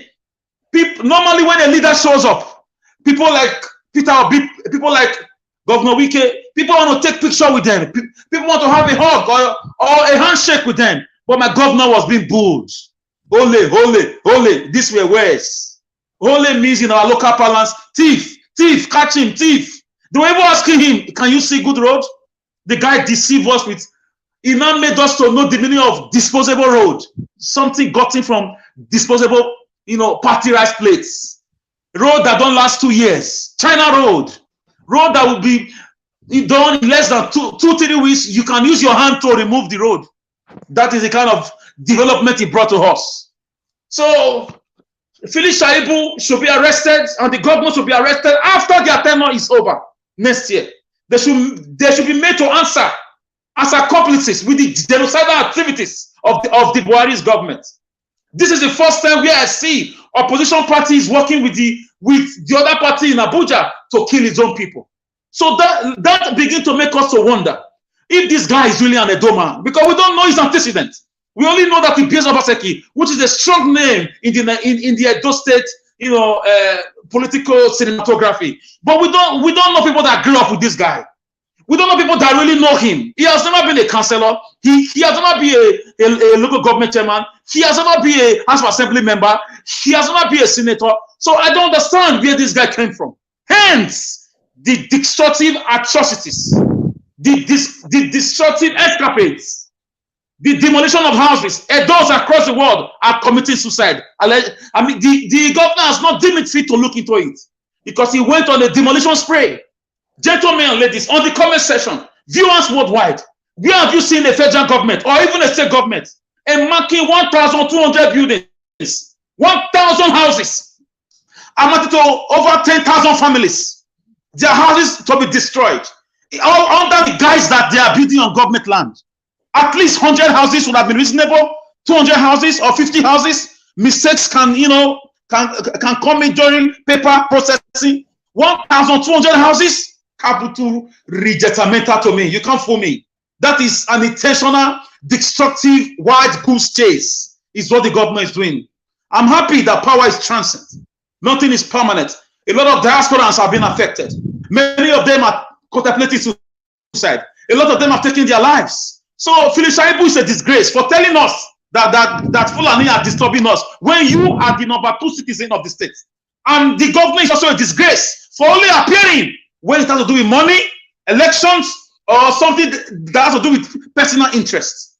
So long as I'm concerned, my dear brothers and sisters, and I'm sure I share the same view with many Adolites worldwide, the governor is a fraud, the governor is a liar, the governor is it's a scam. It should be questioned, it should be probed by the next administration. We will never allow any godfather impose anybody on us anymore. We should only brought him to us. We don't know him. He has never been part of us. He has never shared our pain. He has never drove on our road for a long time. He has never been stuck on traffic. He has never lived in a flooded environment. So he has lost touch to his people. So, Edo people, I'm sure that you have seen it now, that this man he does not mean well for the common Edo people. All the markets that were burnt down by fire incidents, over 8 of them, none of them has been rebuilt. Rather, part of the market land allegedly have been sold to private individuals in the area of rumors that they are the governor's friends building big supermarkets called Jara. I don't know how true that is if they are really close to him, but with the old, if you can put 1 and 2 together, you realize that why the government is not erecting this market back is because he has his own personal interest after he leaves governorship position. So where are we taking all this money to? Last 2 years, a budget was passed, 222 billion. How was it spent? Nobody knows. Security is porous. Roads are bad. Schools are dilapidating. Permanent schools are not free. So, and this year now, 320 billion naira has been passed. Who spends this money? Who gives what to what? Where is the House of Assembly that passed this thing into bill or into law? So, and the local government is not working. Who is running it? In fact, and Buhari's government complained 3 months ago that the state governors are stealing local government's money. And our Obaseki has not debunked it. The G5 governors, the federal government to mention the names of the governor. I'm sure my governor was almost peeing on his pants, because if Buhari mentioned names, of course, he will be among first 3, because he has shut down local government over 3 years. The nearest, the most important tier of government. That's the government that is the nearest to the people, and you shut it out. That is the height of illiteracy. A governor that can demolish a library for a restaurant is an illiterate governor. He didn't go to school. No wonder he had certificate problems. They always have issue with certificates. We always bring in criminals in Edo State government house. I don't know how we got here. So don't listen to Shaibu. He's a liar. He's a fraudster, just like his boss, the governor. I even heard they are fighting in-house so that he can become the next governor, according to previous agreements. and the government is endorsing someone else. So these guys don't care about us. Those citizens have not benefited anything from them. Not job creation, only online job creation, only on social media job creation, only on television job creation. So there is nothing like Edo Best. That education program is Edo worse. Our children are sitting on the ground learning in primary schools. Have you seen a governor in 7 years that will not visit a school, that will not visit a primary school or a project site? I don't understand. So guys, this is where we are. Don't listen to them. The disgraced and the shameless Shaibu, who is a total shadow of himself when he was a student union, personality those days. His activism is second to none. People compared him with the likes of Showore, but for me, that is a no, because the guy is just one of the Copadora bourgeoisies about his own self.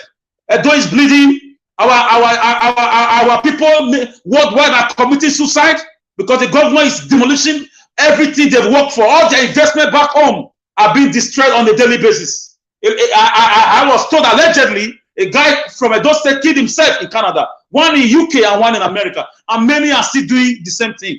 So, and the government has not deemed it fit to put a stop on, like, emergency or extempore pronto stop on the demolition, that he has already mapped.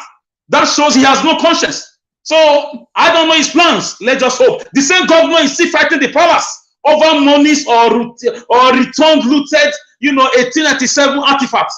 Something that does not even have to do with governance. So the guy he just came to steal, to kill and destroy. Don't listen to him. Thank you very much, guys. And let me quickly address Jonathan Goodluck raining praises on Mr. Peter Obi. Obi has showed us the meaning of governorship when he was a governor. Whatever you are doing, tomorrow now, if Niger Wash or someone like Lefties or Madam Rita or CN, it doesn't take 10 years to know somebody. If any of these people I mentioned tomorrow want to vie for office, it will not be too difficult. A lot of us will say, okay, we know a few things about him. We are not 100%, but what can we learn from Obi's story? Why is everybody raining, showering him with a lot of praises? He has not been the only governor, and he will not be the last. Jonathan Goodluck knows him better when he was a governor. He himself was a governor too. You cannot but just love the guy. A man that left $50 million for his state in a nation where governors are thieves, liars, criminals, drug addicts, kidnappers, rapists, money launderers. You still find a man leaving $50 million. Are you aware in Bayelsa State, a governor was caught in London? He had to dress like a woman to come into Nigeria. That is governor of Bayelsa State, Governor Lemesia. This is the activities of governors. Are you aware that a governor in my state right now have signed a deal in Abuja to collect money to kill his own people? That's a governor. Yet someone was a governor and he left $15 million. He said no. He left all the lands. He did not collect government land in his name. He did not carry his friends behind closed doors. If Obi had given his friends government land to do business, by now APC would have dragged them out. Trust them, they will use money to destroy that camp and make sure they disgrace Obi. They found nothing against him. So I'm not surprised. Goodluck is showering him with praises, because whatever a man sows, he will reap. I wish all governors can learn to do the right thing, because you never know the position you will be tomorrow. People have to come and speak out for you. So I'm very happy, and the Obidati movement is gaining momentum. Mr. Najawa, thank you for all you do, and your technical team. Thank you, those on the comment section, those who are always sharing us up, and our worldwide viewers. I will stop here. Thank you. Yes, thank you very much, Alice. I came in when you were speaking, though I was here before. I had to settle some issues. It's a beautiful one. We all have right to say our own hearts. If you have anything to say, please, the link is out there. You can just click on it and join us here. It is not easy to come on the studio to talk. So some of us are already you can also come and show us, tell us what you think. If you have anything to say against what Alice had just said, just click the link. Is there. Come and tell us, no, Alice, it's not correct. Update us and tell us why we should believe you, why we shouldn't believe Alice. This is why we are here. We are not here to sessionalize. We are here to talk the way And it then is. and leftists, I would like us to play that video again so that others can know what we are talking about here. Let's play it one more time. Governor Obaseki don talk say government go conduct correct audit for all the local government for Edo State to do check for their performances. Obaseki talk this one for the inauguration of the liaison officers for the 18 local government area for Government House Benin City. Obaseki when talk say the duties of these liaison officers na to report directly to RAM everything when they saw for their local government. Consti talk say no dey proper say state government go dey do check for things when local government suppose dey chuka inside. We are here at the beginning of the year because the decision we took to inaugurate my liaison officers for each local government in Edo State.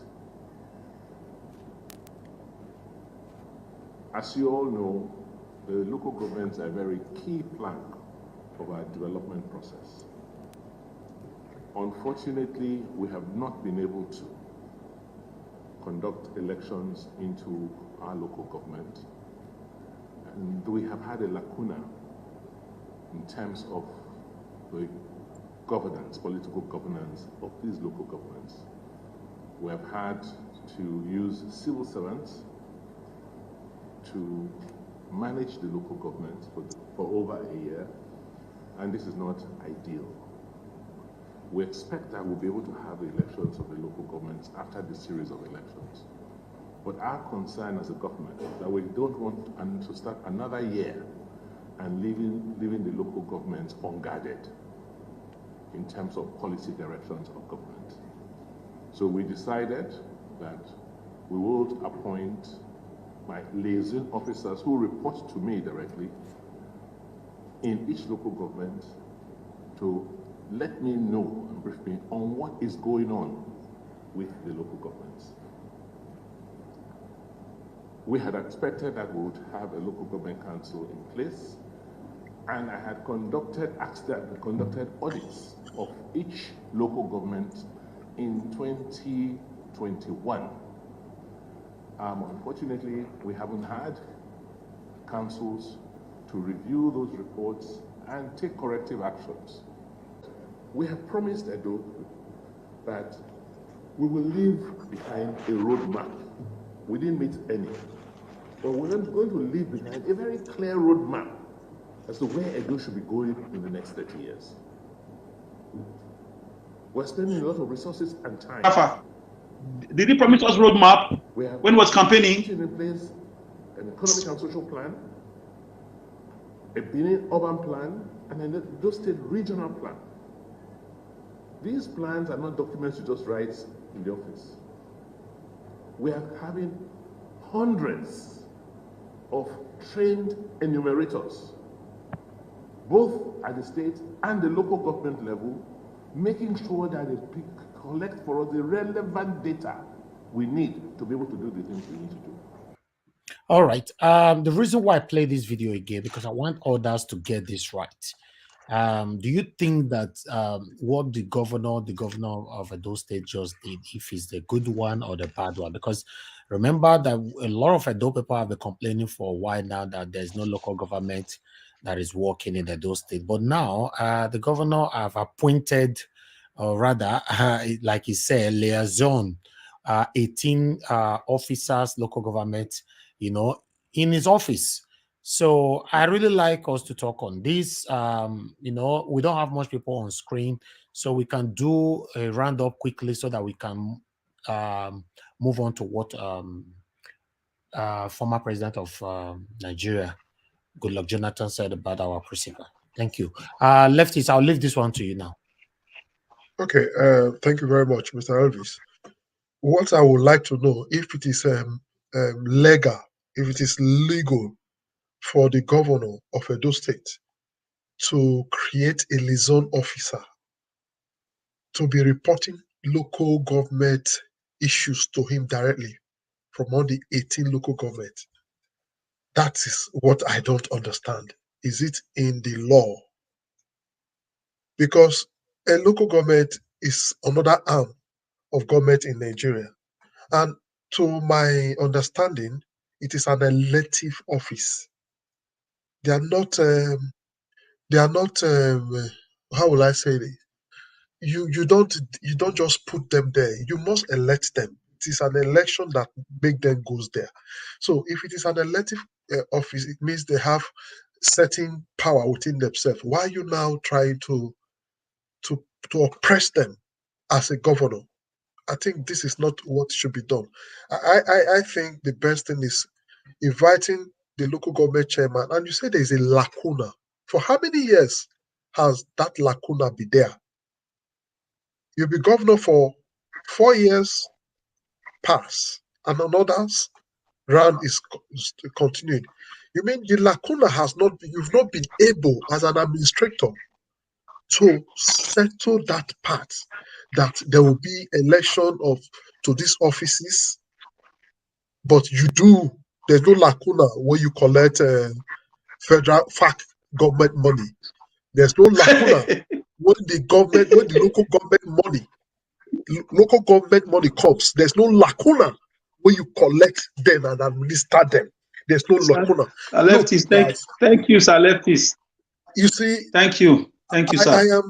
I am not sectional, just like I said. Or while we are here to make sure whatever is happening, it should be for the betterment of we, the citizens of Nigeria, and we, the citizens of the state.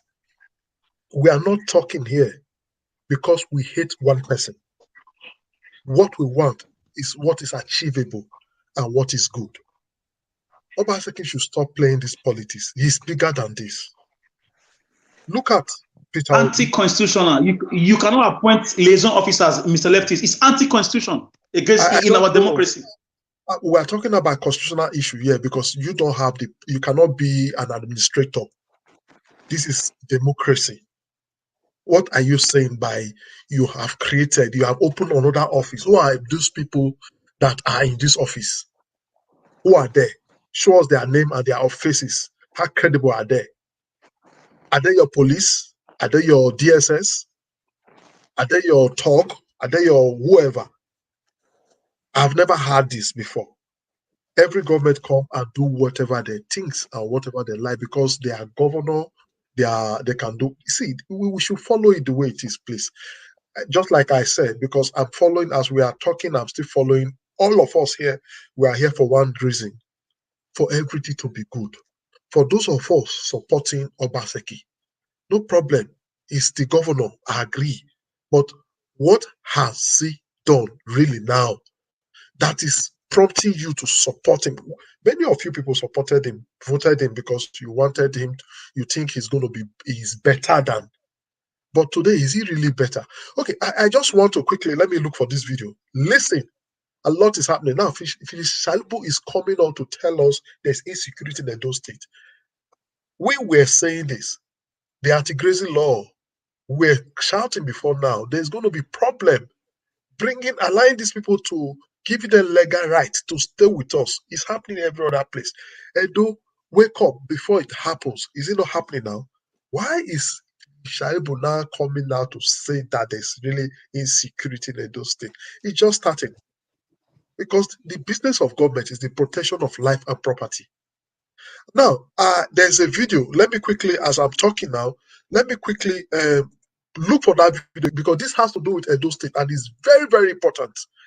People are being, I don't understand. I don't understand. Okay, let's look for, yes, I think I see this video. Let me first of all put this one. I think this is Ebosi. Let's just get this video straight. This is happening in the heart of Edo State. My network is disturbing me.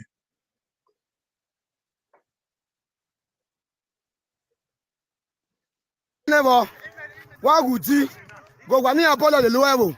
In your guano. I'm not going to go. Let's hear say yo. I'm not going to say yo. Guy. Guy.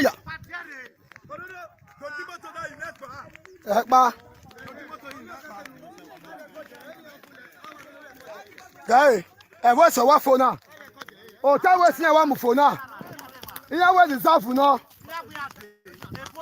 Hotel West in Akina. Hotel West here where the Zafu. Here where the Zafu Hotel West is here. Without Hotel West here the Zafu. Hotel West here the Zafu. Here where the Zafu no. Here where government the Zafu. Hotel West is here. Here where government the Zafu. Hotel West is here. Hotel Mayamugbo. Guy. Here Benny Guy from the Rockwa. Hotel Mayamugbo Nakina. Ever where the government. Where they. Or what was a cadeau to shut up Marona? Here Bella Boya Felike. And then Mega was your bar. Here not to make boats already now. Be my yard. Be my name, my yard. Be quite my yard. But be my deo. Oh, Demo. Oh, Demo. Why, what deo? What the oh, Demo? Be my yard. Oh, Demo, what day? Oh, Demo, Bagway. Bagway, Giga. Now go be my Baba. Baba, la donna screamer. Bagway, Giga. What the oh, Bagway. I got to water boy a penna. My grandma. I'll water boy a bill at Bagway. A penna or Tonaya. I'll water boy a bill. Here we are, Benny Mawayo. My Mamma Bell. Mamma Benno. Mamma Benno. Mamma Benno. Oh, Bagway. Oh, Bagway. Oh, Sunday Bay. Oh, Bagway, Sunday Bay. Oh, Bagway. Oh, Bagway, Sunday Bay. A man no Sunday Boto now. Velo Tona Digbase. A man no Sunday. Guy. Wow. That is just one. Let me look for the other video again. I just want us to see what is happening in Edo State.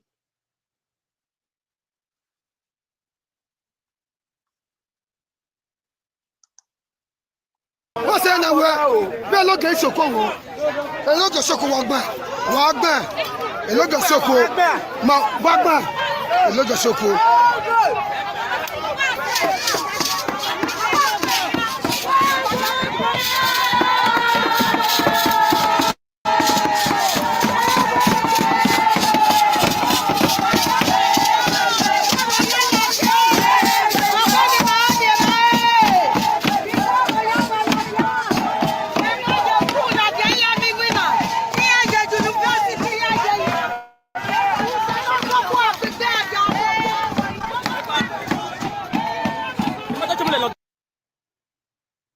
And the other video, the last video I got today, this is a report.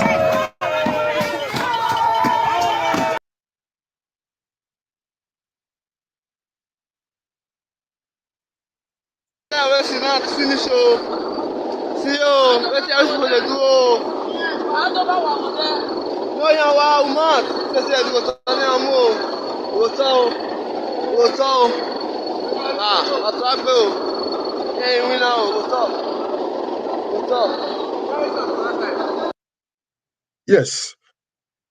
Some of us will say we are, I saw somebody saying we are coming to display hatred for the governor. No, we are not coming here to display hatred for the governor. People, this is a community. People are living here. Other normal circumstances, we expect that before you go into this kind of community, you would have hold a town hall meetings with the people living there, especially the elders or whatever. There should have been an agreement on whatever you want to do to the land. But this is wait and see. It's very surprising.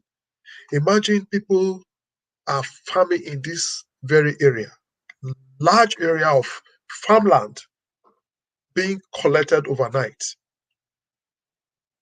What do you, without making alternative for these people living in this area? You see everybody on the street in that community. You see everybody coming out to shout, oh God, what do you expect these people to live on? They are farmers. They are not rivers, they are not fishermen, meaning they live off their farm produce. Now, Mr. Governor, if you must collect such land, Leftist, sorry. Sir. Before you move on, there's a comment I need to address from Henry O. Okay. Henry O, if you're watching me right now, you wrote that Naija Watch, you have failed because your platform has become a stage to rant on the government of Edo State. Mr. Henry O, you are a failure. If you have been following us for a while and you think you can come here and state rubbish, it's better you logged out. In fact, I'm going to block. My prayer every day, my people, in case you don't know, if you have been following me for so long, maybe you've been following me for 10 years, 100 years, but my prayer to God every day is that for God to give my enemies public disgrace, to expose them in public. Henry O, you have disgraced yourself today, and I don't want you here anymore. That's it. If you think that is the right way to write, you are a failure. 2023, you are a failure. Move on, Mr. Leftist. I wanted to address that. Yes, well, you've just addressed it your way. I was wanting to say, allow him to say whatever he wants to say is his mouth. It's not going to stop what we are doing. And it will not stop other people that are saying not to also recognize what is happening. We are not against anybody. We are only feeling the pains people are feeling. This could be our community. It could be your father and mother that is living there, and their only occupation is farming. They have no other thing they are doing. Assuming that is where they feed from, and the governor which you voted in comes to take your land, including your farmland, without creating alternative for you. That is why this is what we care about. This is what we are saying. We are not saying that Obaseki is not the governor of those states, but as a governor, you should put a lot of things into consideration. Yes, before you do things, you don't do things because I am the governor, I must do this way. You must consider people you are leading, people that voted you there. You must put them. Look at the way Peter Obi is addressing the issue. He listens to everybody. He carries everybody along. When you complain, he look into the issues and say, what's the way forward? Guys, there's nothing that does not have a solution. There's nothing that does not have a way forward. There would have been no problem if everybody's carried and there's an agreement, there are suggestions. And because everybody has suggested, we all agree, let's do it this way, there won't be problem. But for you to say because you are the governor, you have power, you must do it this way. People have been living there, ancestors. You cannot just come and take their land because you are the governor of Edo State. We had other governors before you. They didn't take people's land, aggressively like this. Why is he very interested in land, people's land, without due process? That is the issue. While Alex was talking, because I got this information today, while Alex was talking, I was also thinking along. Why is he interested in land? If you look at most of these demolition that belong to government, let him open up and let us know who are the investors. Yes, let's know, because I'm beginning to think otherwise. I'm beginning to see him as another Tinubu in disguise. Yes. So, Mr. Leftist, we are hearing allegedly that foreigners are coming to invest in those real estate, or whether they are complete or not before he leaves office. He wants to give it to foreigners from Lagos, from outside Nigeria, So the story is still on. We have not confirmed it. It's so pathetic, sir. It's very, very pathetic. It's very, very pathetic. It's funny that these two people are going astray. They are not carrying the Edo people, the common Edo people along. Government belongs to the people. Whatever you are doing, when you take the people along, there won't be issues. There won't be much problem. And also make sure your hands are clean. Open up everything you are doing. Let people see it. Let involve people so that they will understand you. Not doing Leftist, we have a caller, please. Sorry. Hello, Go ahead. Mr. Innocent. Thanks for calling us. Good evening to you. Please talk to us. Talk to us. Good evening. Yeah. Go ahead, sir. Okay, concerning this land issue, Mr. Niger Watch, I want to contribute something. Am I free? Go ahead, sir. You are already on air. Okay, thank you.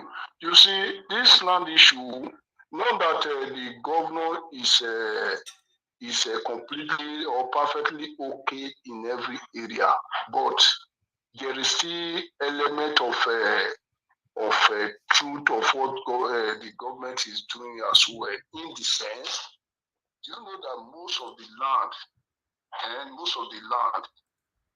most people, their land is close to government land. Most of them, because the government is not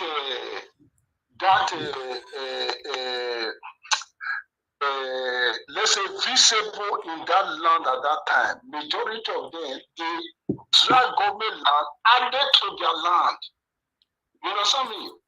In the sense, maybe for 40 years, 30 years, government didn't go there, and most of them that are crying for this kind of land, they are not the real owner of the land. It might be their father, and their father didn't even tell them this is exactly what happened.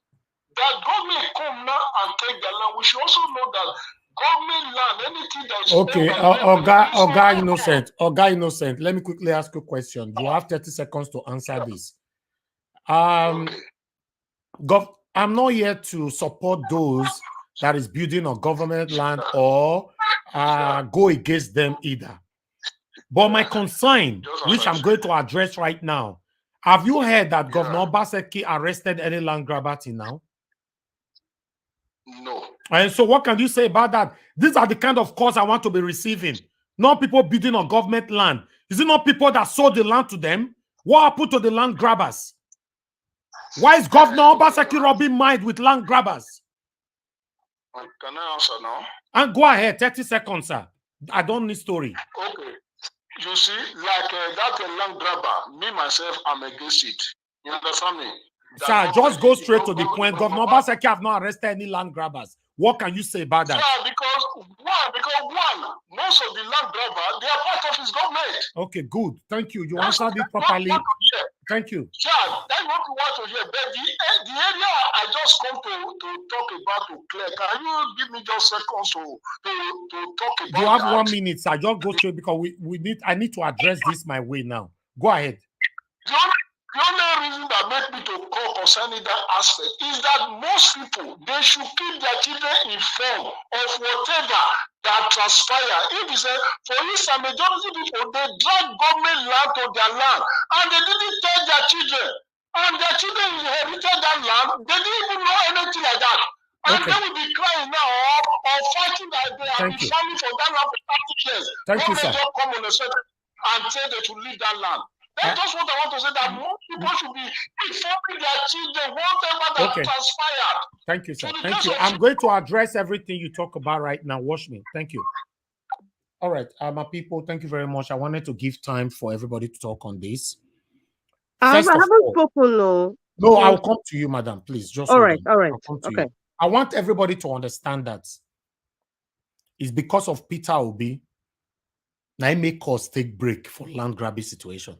For some of them, where they think, say, oh, Naija was not rest for land grabbing. Oh, Naija will not talk about land grabbing. Naija, I cannot do two things at the same time. But that doesn't mean I'm not seeing what is happening in those states. Governor Obaseki is demolishing people's buildings right now. Okay, let's assume it's right. We're getting somewhere. Let's assume it's right. At the same time, you are demolishing people's buildings. And you are arresting those that sold the same land to the victims. For me, I'm not going to talk put because for me, I'm one of those that have been calling Governor Obaseki for so long to do something about land grabbing in those states. But he have started reacting. But his reactions is a one-way traffic. It's a one-way traffic. It's not right. I personally, which I'm not going to disclose here, I personally asked Governor Obaseki, what is happening? his reasons for not arresting or any land grabbers are not in prison right now all make sense at that time. But since that time till now, I think I'm running out of patience. Once Peter Obi, just next month here, once we don't do this election, come off for road. I will come here to let you guys know what I was doing behind the scene about land grabbing. You cannot say you are demolishing people's buildings. Allegedly, I'm seeing videos here and there. People who are some of them are committing suicide here and there. Fine, because they've worked so hard abroad.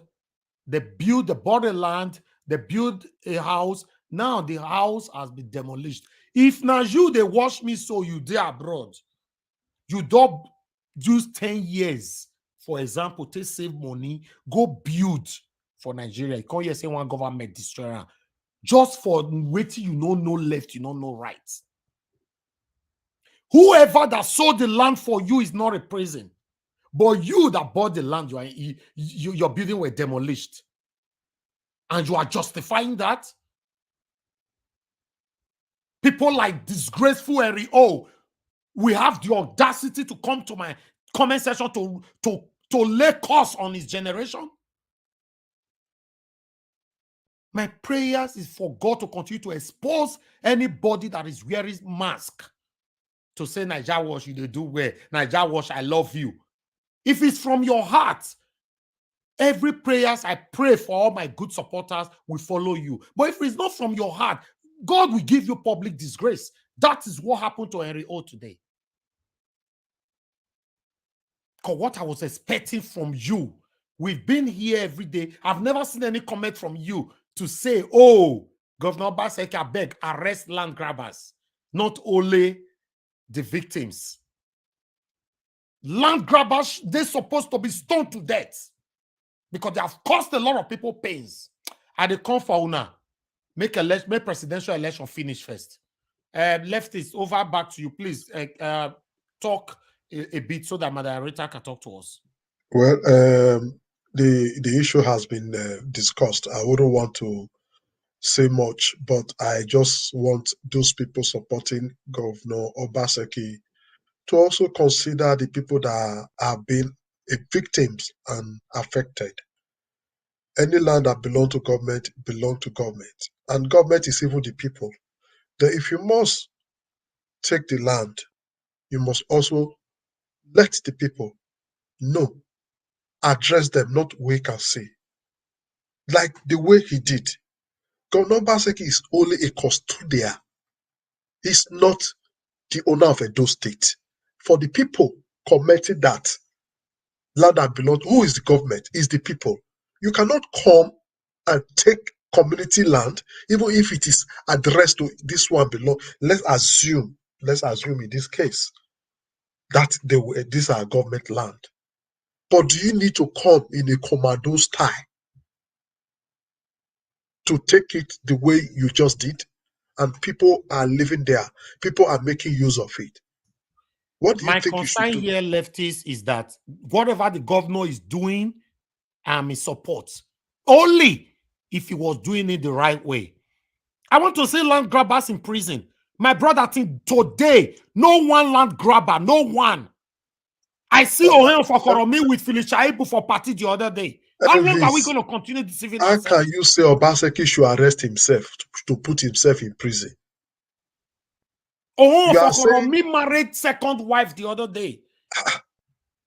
In fact, I don't want to be cannot put himself in prison. Now, these are the major. I want to deliver my principal first. These are the major. Obaseki is a land grabber. In total, I'm not talking it because I hate him. From all what he'll be doing and from what will be following, I don't know him. He doesn't owe me anything. What he owes me is good governance. That's what he owes me as a citizen. What I owe him is yes. So let's listen. Okay, we have Madam Rita now. I think she's the only one that just joined us that have not spoken. Madam Rita, please talk to us. Yeah, thank you very much, everyone. Good afternoon, everybody. Thank you for this opportunity you're giving to me. There's one thing that is constant, and I think everybody knows change is constant. Many people find it very hard to change. You see, when Nigeria Watch came on air, I would say, I think everybody kind of became conscious, politically conscious from the 2020 Edo Guba election. And we are still learning. And so far, Nigeria Watch as a team, as an entity, have successfully educated people day after day about what governance is, what your rights and responsibilities are, and what it is to be a leader. I've said it, before. I don't care if anybody insult themselves. I wouldn't say me. But the more you think that you're throwing jives at me, at the back of my head, I'm just laughing. I'm laughing because a time would come, you would say, oh, I remember this lady said this. I remember she said that. And besides, the more you keep speaking or trying to put me down, you are giving me more fuel. Let me use Nigeria, you are giving me more petrol to talk much. So the better you don't even talk to me or give me jibe or don't even use curse word at yourself, the better. I wouldn't talk more. But the more you do that, you're just giving me more fuel. You are gingering my energy to talk. Like I said, change is very hard. And sometimes when people's sense of reasoning has been conditioned to think a certain way, it is a very difficult task to make them see the light, to make them think outside the box. A lot of people before now didn't understand what governance is. They didn't even understand that the respect you have for the governor is not Godwin Obaseki. It is that seat at Osadebe Avenue. That is the respect that you are looking at, not the individual. And that is why they say power, is transient, because after a certain number of years constitutionally, another person comes. But what stays is the seat, not the individual. So what you respect is actually the seat. Now, the individual that's been entrusted by virtue of constitutional authority by voting, and this person says, I want to serve you, and this person swears an oath to serve you. The fact that the person swears an oath to serve you, that doesn't mean that person has an autonomy over your conscience. That person has an autonomy over what you're supposed to say. That person has an autonomy of how you can checkmate them. The person does not have an autonomy. This is an education class 101, leadership 101, governance. Many of us, not all, some of us do not understand what governance is. It has been a struggle from 2020 to now. In fact, I would say it was more prevalent last year. It has been a struggle to educate a lot of Edo people, both home and abroad. If you live abroad, it doesn't mean that you know it all. I don't know it all, but what I know, I want to give out freely. When you talk about governance, I am part of governance.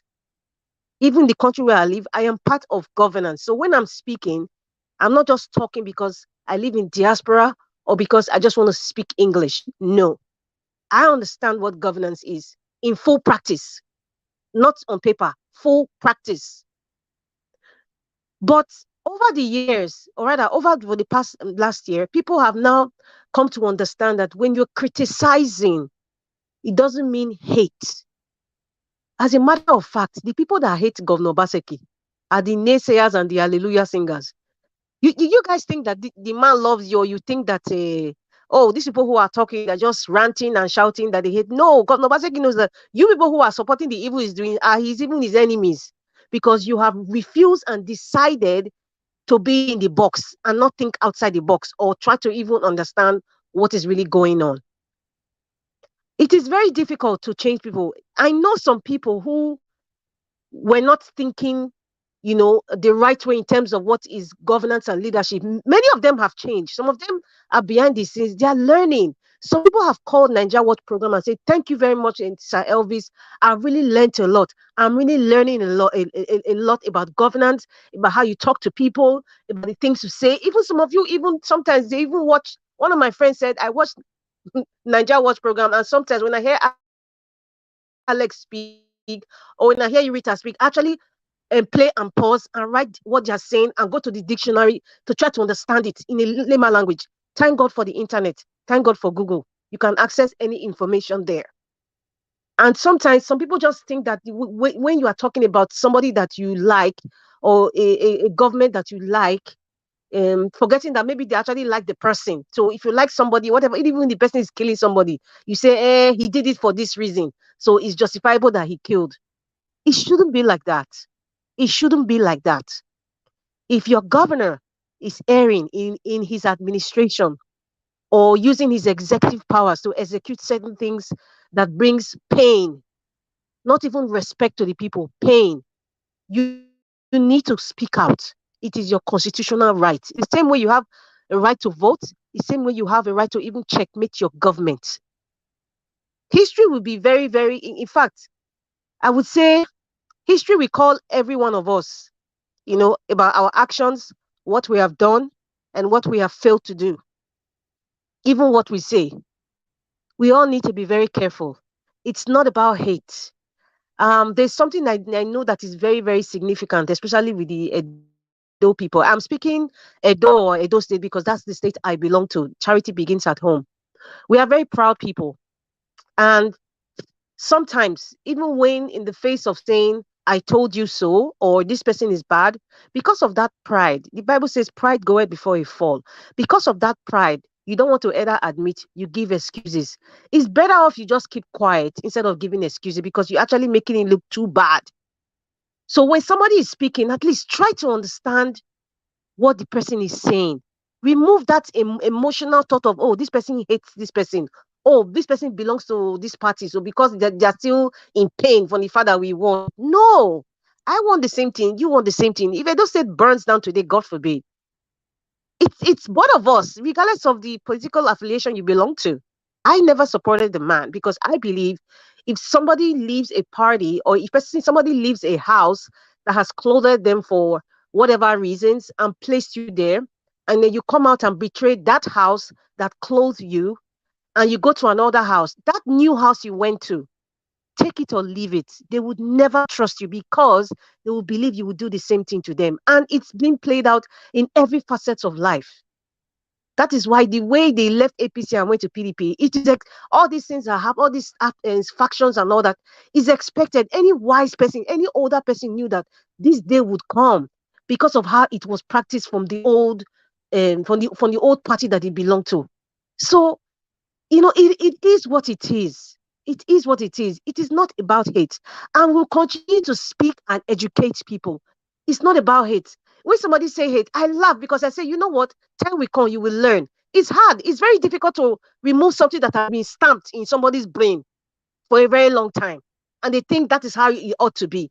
So it's hard. So as time goes by, they whether insult you or tell you that you have failed or tell you that you are just talking out of hate or something. With time, they will not get to understand. I pray it might not even be too late when you get to the point where they have to understand. So I don't hate Gona Obaseki.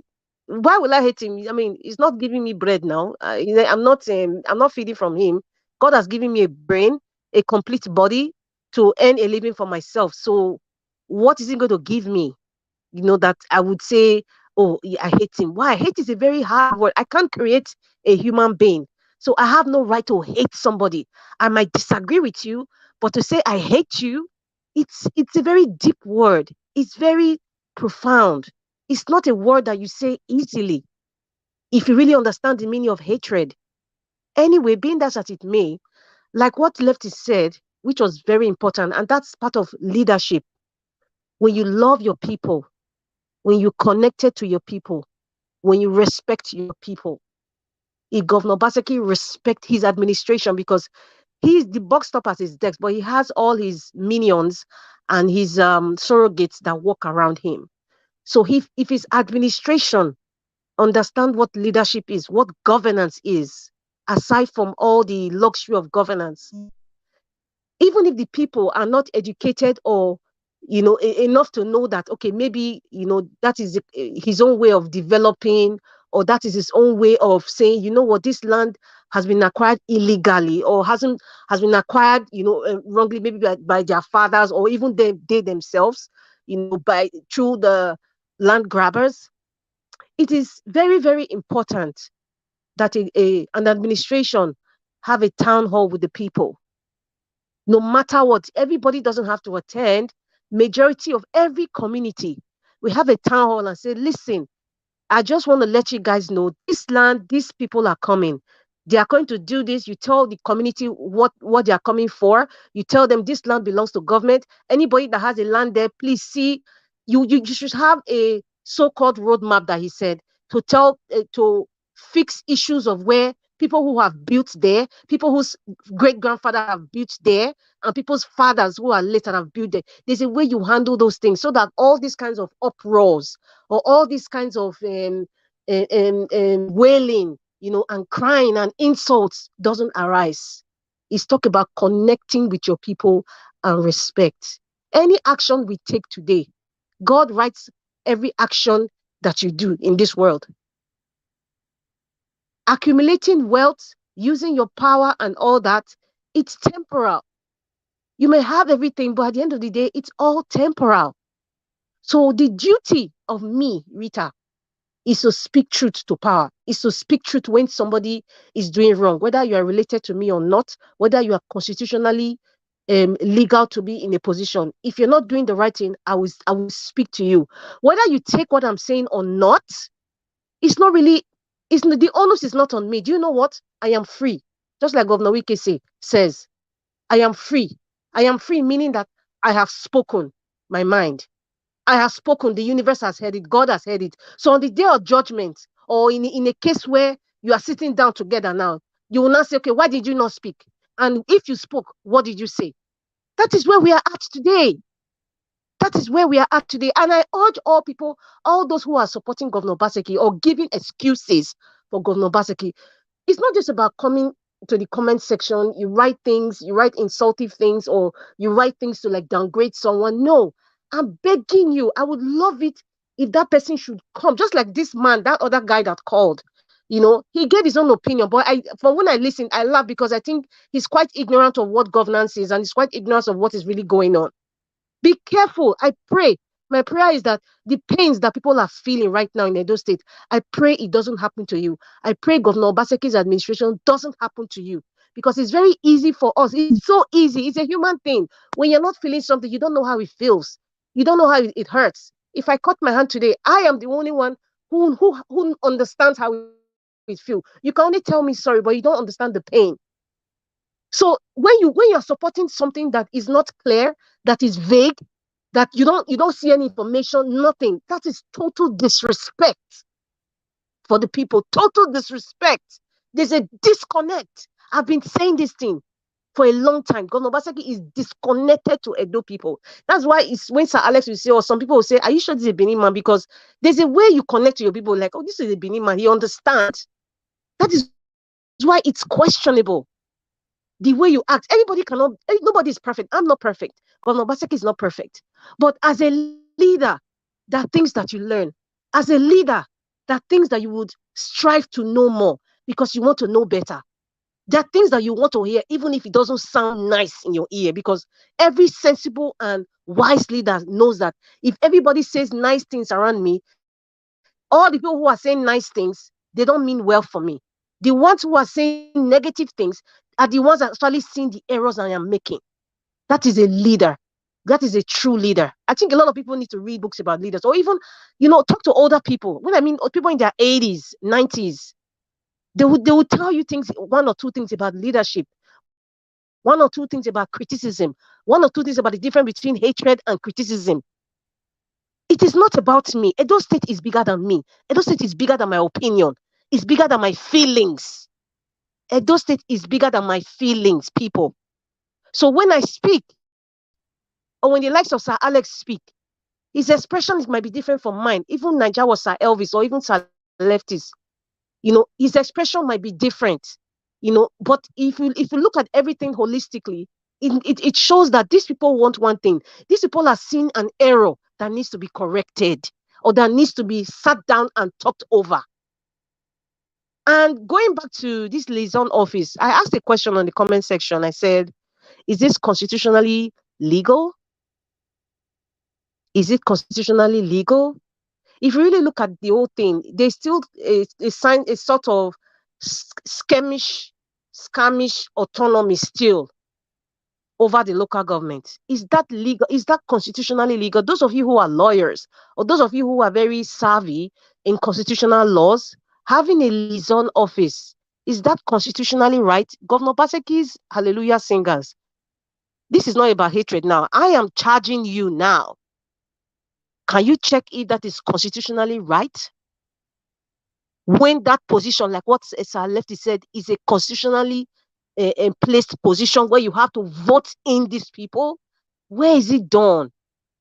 Even the northern part of Nigeria, you see some states that are like off the radar, like Kebbi State, for example, and you say, oh, they're not really vast. No, that can't even happen in states like Kebbi State. I'm going that far now.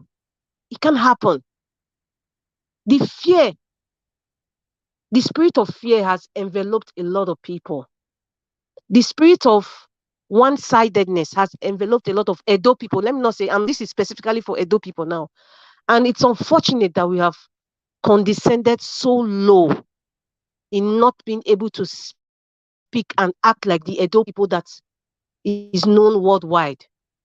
Edo people are forward-thinking people. Edo people are outspoken people.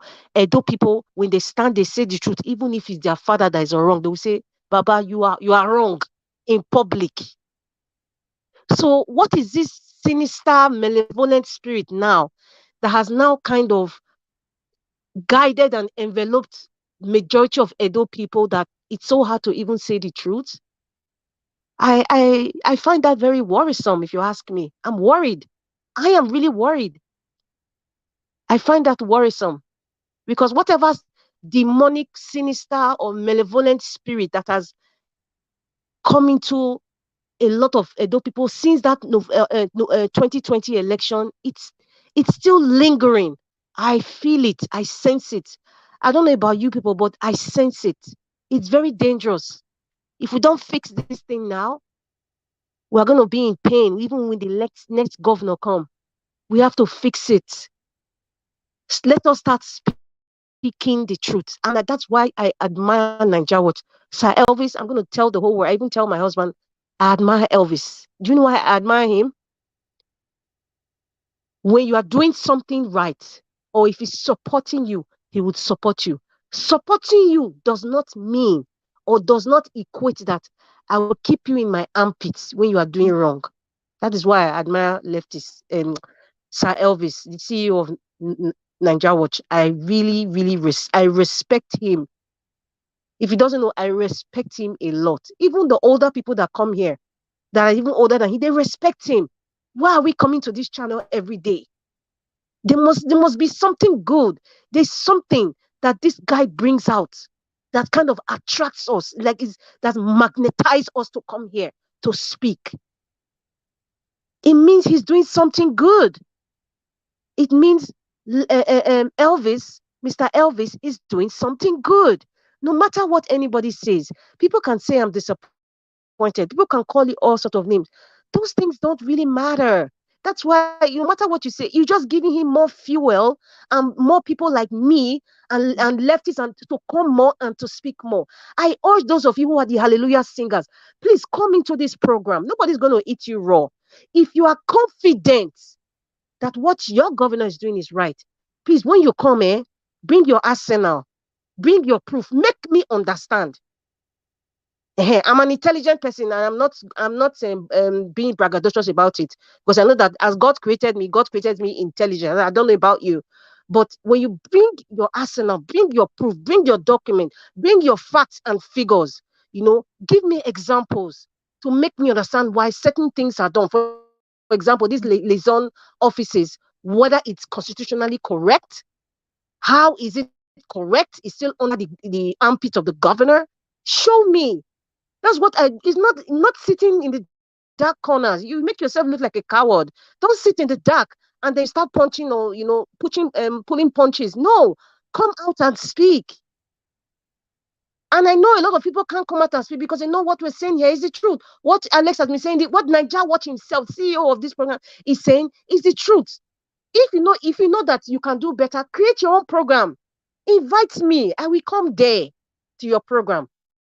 As long as it's sensible, because me, I said it before, anything that's not sensible, it disturbs my mental capacity. So I just cut it off immediately. But if it's sensible and you're bringing facts and figures, then I'll say, okay, let us discuss. At the end of the day, I want Edo State to be better. I want Nigeria to be better. So it's a win-win situation when all healths come together truthfully, not emotionally, truthfully. So I want to urge everyone, please, even those that were in Nigeria Watch before, some of them are stylishly kept quiet or just been on the side watching from afar. Come here, bring your case.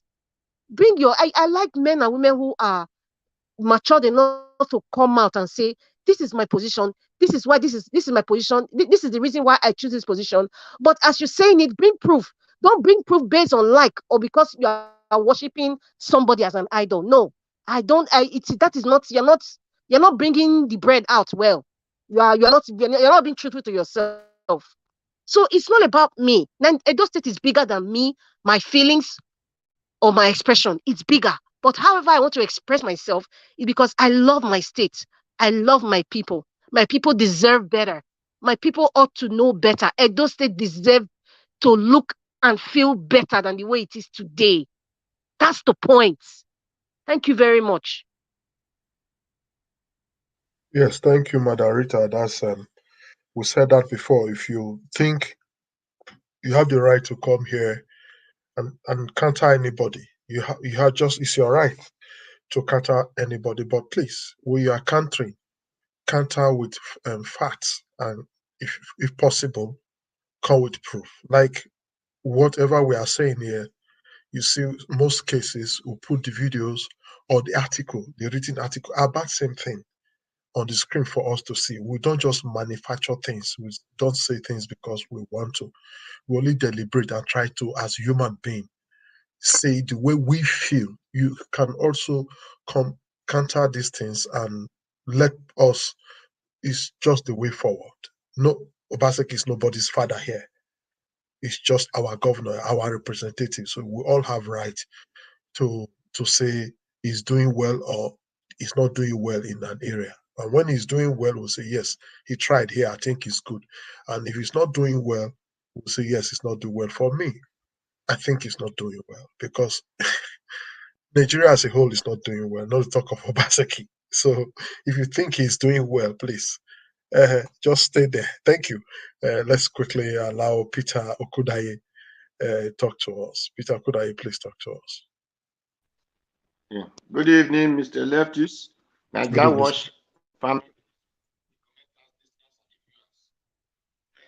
I thank you, Mr. Leftis, for your analysis, who have spoken or who let people to know that government is the people. Because, you know, we that doesn't understand much English, the time we say government is the people, they will say, no, it is not written in the book of London or in the book of America. So there are some people that are government, while we the farmers are not government. Well, I will remember that in time of Ogbemudia, Aduwawa, from there to UBTH, where UBTH land, and it was acquired by the government of Edo, or that time it was Bende or Midwest. So that land that had NTA and the cattle ranch, Bijo, those areas were UBTH land. But today, it has become individual land. Then where in that's the same land, there was area they now leave for the government to take over. That is when you go down to Ute, and that is where now government now have. But when the first day I saw badge on houses built in that area, I said, when the government, when the person who understand the betterment of people can say he want to collect this land, but because of considerations, nobody will just come now and say, let me frustrate all my people.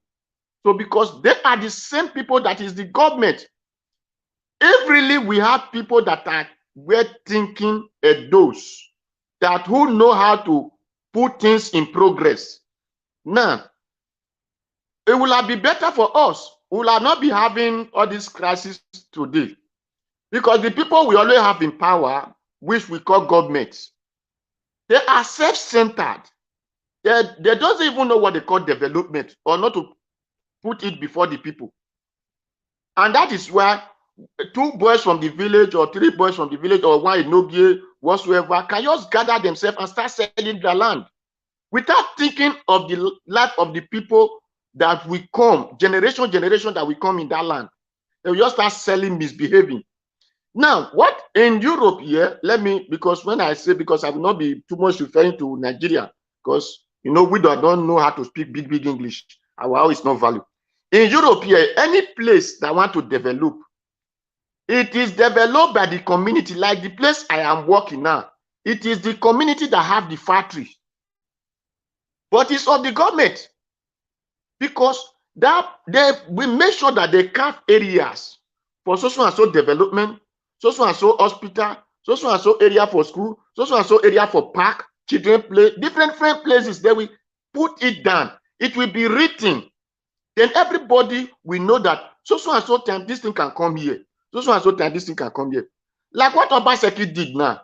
He just come. We don't know if he sold that land or whoever that sold that land, and nobody know. I love one word that Ewesi boy spoke. That where are they going to be fighting from? This is where they farm. This is their life living. Now one person come and pack it in the name of government. You know, our people that have no British language, we said, no, you don't have right to talk because it is a person that sits in that power, have the right over everything. No, he did not have the right over everything. The people have to decide. They have to sit down together and say, now Edo doesn't have land. We want to build a factory that will be doing so and so things, that will enable those people to work. Then they will agree. Okay, do it here.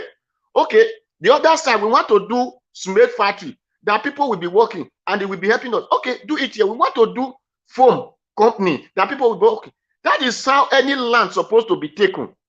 Not just come now and say as in estate, or even if it is estate of living or estate of destruction, you must consult the people before you can go into it. If not, my great-grandchildren today, my own great-grandchildren, the village that's supposed to be their village, that doesn't have anymore because of stupidity of our people. They sold the land, sold their future, sold their generation future. So because of ignorance. So it affects most of our people, especially those ones who are well learning in British language. So ignorance is what they believe. No, it has been written or it's not written in Constitution. The Constitution were made by human beings. And if other people make Constitution that will disturb you, let me see, Abuja make Constitution that will disturb you in the Edo State. It is your right in the Edo State to stand against that Constitution. Because person living in Abuja, it doesn't concern you. If you are dying, it doesn't care. If you don't die, it doesn't care. It is your own right in Edo State to say, no, Abuja, you cannot come and kill me in my state. Because this is my house, this is my father's house, this is my mother, this is my wife, this is our children. It is determined on us, just like the way these Ewetsi boys are protesting now. I love them. Now, people are talking of alliance that Obaseki formed. Now, where are the local government? When they did not have, the people they vote were sacked out of office. Okay, no problem. It is the duty of those local government to carry protest to governors' places and say, since we vote these people, they refuse to do our work. Now we want to choose another person.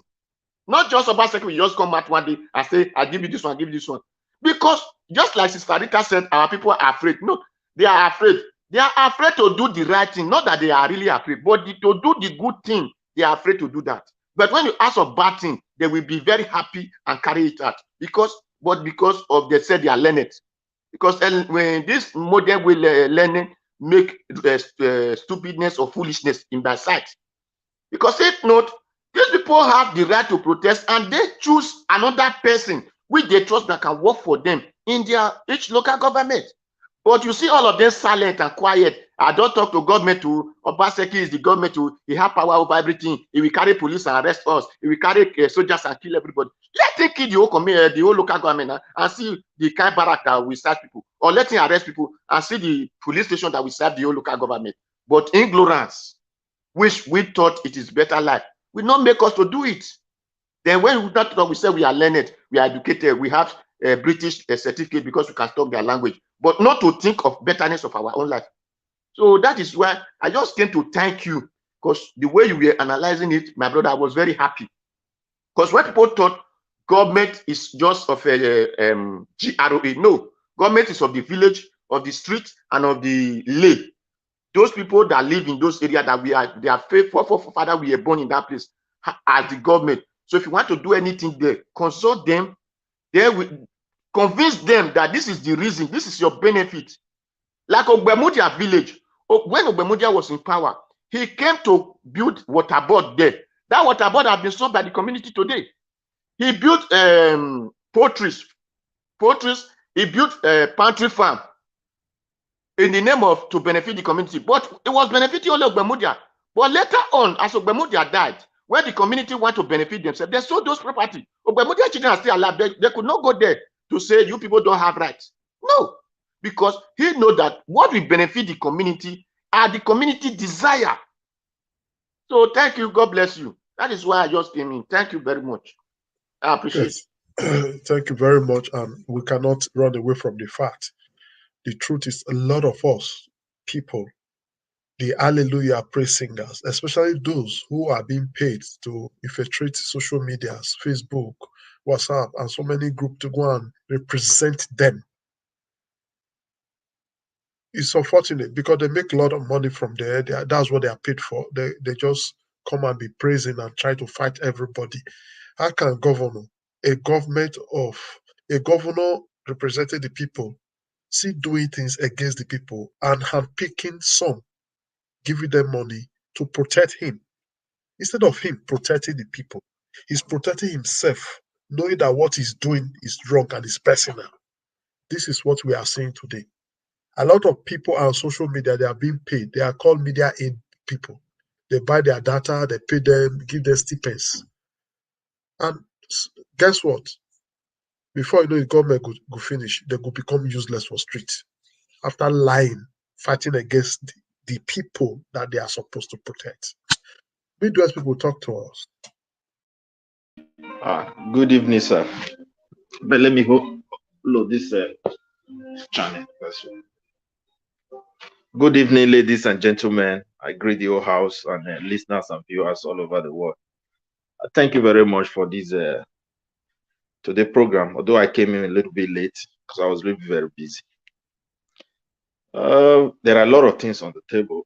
First of all, for Shaibu to say I accepted S-men are killing Edo people is somehow. They have been there for many years, so it is not that Mr. Shaibu knew very well that they are on our soil and they are really killing our people.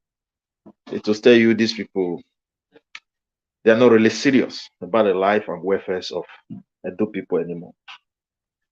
And if you look at the character of Obaseki and the way he's governing the state,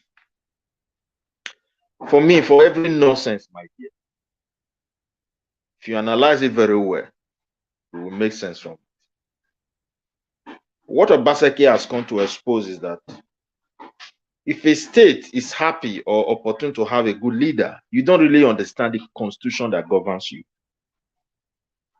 So, because that leader will be using, their good mindset to try their best to make things to work. But when you have the evil people, then that is when you understand that absolute power has been given to some certain element of people.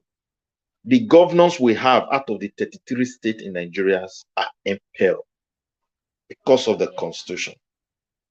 They gave them so much, and that is why there is no progress as far as the country is concerned. But states that are opportune to have some governors who is using this absolute power, at least to some certain degree, putting the feelings and concerns of their people into consideration before any decision making. Such leaders, such people, they don't really know what God is doing for them. But in our own case, Obaseki has exposed that kind of over what I say, a total absolute power that the federal government gave to the states. First of all, I do come here many times and I tell people, listen, that we don't have government.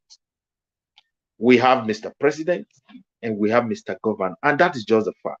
But however, a true government is a government of the people. And that boils down to democracy we are talking about. When you separate people from anything, the people you want to lead, it's no longer government of the people. Take, for example, now, the local government constitutionally, you live in advanced country. Everybody listening to us, without local government, there's no life. I'm just telling you the truth. There's no government. All these advanced countries, someone was talking, maybe it's from Italy, it's telling you that it is the local government that develop all those structures you are saying, industrial zone, everything. Likewise here, where I'm talking from. Commune, where I live here is commune, the local government, which is also like community. You understand me? These are the foundation that build the nation to that federal level. You will be any great nation. But there are ways they regulate things. You cannot be building a house in a commune when the commune doesn't, when they have not authorized it. It doesn't work anywhere. If we truly have a government. Now look at Ewesi land. I am from Orion. When you want to mention big village those days, where you have great farmers that feed Benin, and at the end we pack food to go and sell in Lagos. These are one of the villages we ever mentioned. As far as Orion, because Orion was a rubber plantation, forest, farmers. There's nothing like one big industry in Orion as big as it is. I don't know. Maybe people who know it better can even point to one company. But for me, at least, I start to be corrected. But I'm 100% sure nothing like one industry as far as that local government is concerned. This is the foundation of that local government. But that local government was so rich in agriculture. They produce heavily. So now they wake up overnight and be seized palm tree because the governor is an emperor. He can choose to misuse the entire state money, mismanage it. The president cannot ask, even when the president himself, if he is willing to help and say, no, it shouldn't go this way. Constitutionally, there's no right for anybody to question them how they spend your money.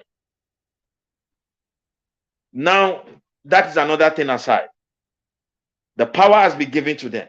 It didn't stop there. These people account to nobody. If, for example, you are blessed, even with your traditional leaders that are supposed to speak for you, when they speak truth, they can go there and suspend them, not even suing them to court. And you have no place to even, go and challenge that decision that the government choose to make, as far as the Constitution is concerned. That's why I say in every foolishness, my dear, if you analyze it very well, you will see sense on those foolishness. For every nonsense, there is a sense inside. If you look at where you go left for. Now, they can do anything they want. They can decide to look at the structures that put obstacles to them to achieve some evil plan and start dismantling it. Even when those structures serve the people very well. That is the case of Enigi in Benin today. It deceived them and want to help you. And now, some of the Enigi, you can give them one formatic, they give you the whole land. Like we see now, that land, the community don't even know the owner of the land. They were not addressed. They just wake up overnight, this is a reserve. Even if that place is a reserve. Today is not the first time we have been seeing leadership in terms of governance as far as that land is concerned. Must you sell all our reserve? People have been ruling. Why didn't they sell it? Now it's not your turn. He's selling Edo State land. Remember some years ago, this guy, he gave 20% of Edo land constitutionally. He wrote those papers and people resisted him. Now he came down with a different approach now. Bulldozering people's house, deceiving people, oh, these are government land. And at the end of it, or they said they want to build a new town. Who are the ones that want to build this new town? They are telling you people are interested all over the world. You don't know those strangers. You don't know anything about them. He's selling the land already. Now, I think the disappointment, like that my sister said, when you saw a shock, like they say it doesn't, those people, whether it's fear, my dear, when you see some certain levels of shock, before you could recover from it, Obaseki's style of leadership is a shock to Edo people. It shocked them to their brain and bone marrow. That is why many of them, they are so confused. They don't know what to do. So human beings, they be like this. That's what they're asking themselves. It's a very saddening situation that you see this man coming out on daily basis on television with a plan that don't even have any single benefit to the people of Edo. You want to appoint people that will be governing local government. When you take local government away and you claim you want to develop people, tell me anybody that is living in abroad here that will tell me any country that developed outside that local government. Just point to one. Nothing they do without local government, because that is the real place where the people is being connected to the government of the day. You throw it away, you appoint strangers, the money given to you, you cannot account. So it's a serious issue. Example is this oil derivation. They pump to this guy, no account for it, no institution to help people. Who is in charge of all these things? Nobody. Overnight they wake up, and it's not going to stop at a Ewesi. Many land is online. Edo people need to look beyond this shock and start putting themselves together. This is a big challenge. We must do everything possible as a people to look for solution. First of all, we must challenge this constitution. You cannot be governing us. You don't tell us how you spend our money. There's no progress that is going to come out of that. To be frankly speaking, there will never be progress in a place where there is no transparency, no accountability, and absolute power that corrupt people. You can't challenge Obaseki now when it comes to how he's using Edo statement as far as he's on seat. That is what the constitution gave to him. Except people just go to street and be demonstrating and be crying. So for me, I'm encouraging my people to start looking beyond this shock. Obaseki doesn't mean well for Edo people. There is no way it can even contribute anything positive to the life of Edo as a whole without the local government. Once this man doesn't know the importance of the functions of the local government, or even trying to restructure the local government in a way that they will function properly for their people, this man is a failure, and is a failure in all categories. Where is Gelegele? We don't see you. Industrial park is not functioning. Now, new estate like Dubai, now they want to build overnight. Even the airport, international airport, they showed to us the other day, it still remains now grass, now they there. Everything about him is land. I've never seen this in my life. It's so shocking, and it's very painful that we find ourselves in this kind of situation. I don't know. My own suggestion is that everybody that is governing the land, those that have power, those chiefs or noble people that have the interest of the land, they should look beyond the Obaseki and look into the future and tell Nigeria government we need a new constitution.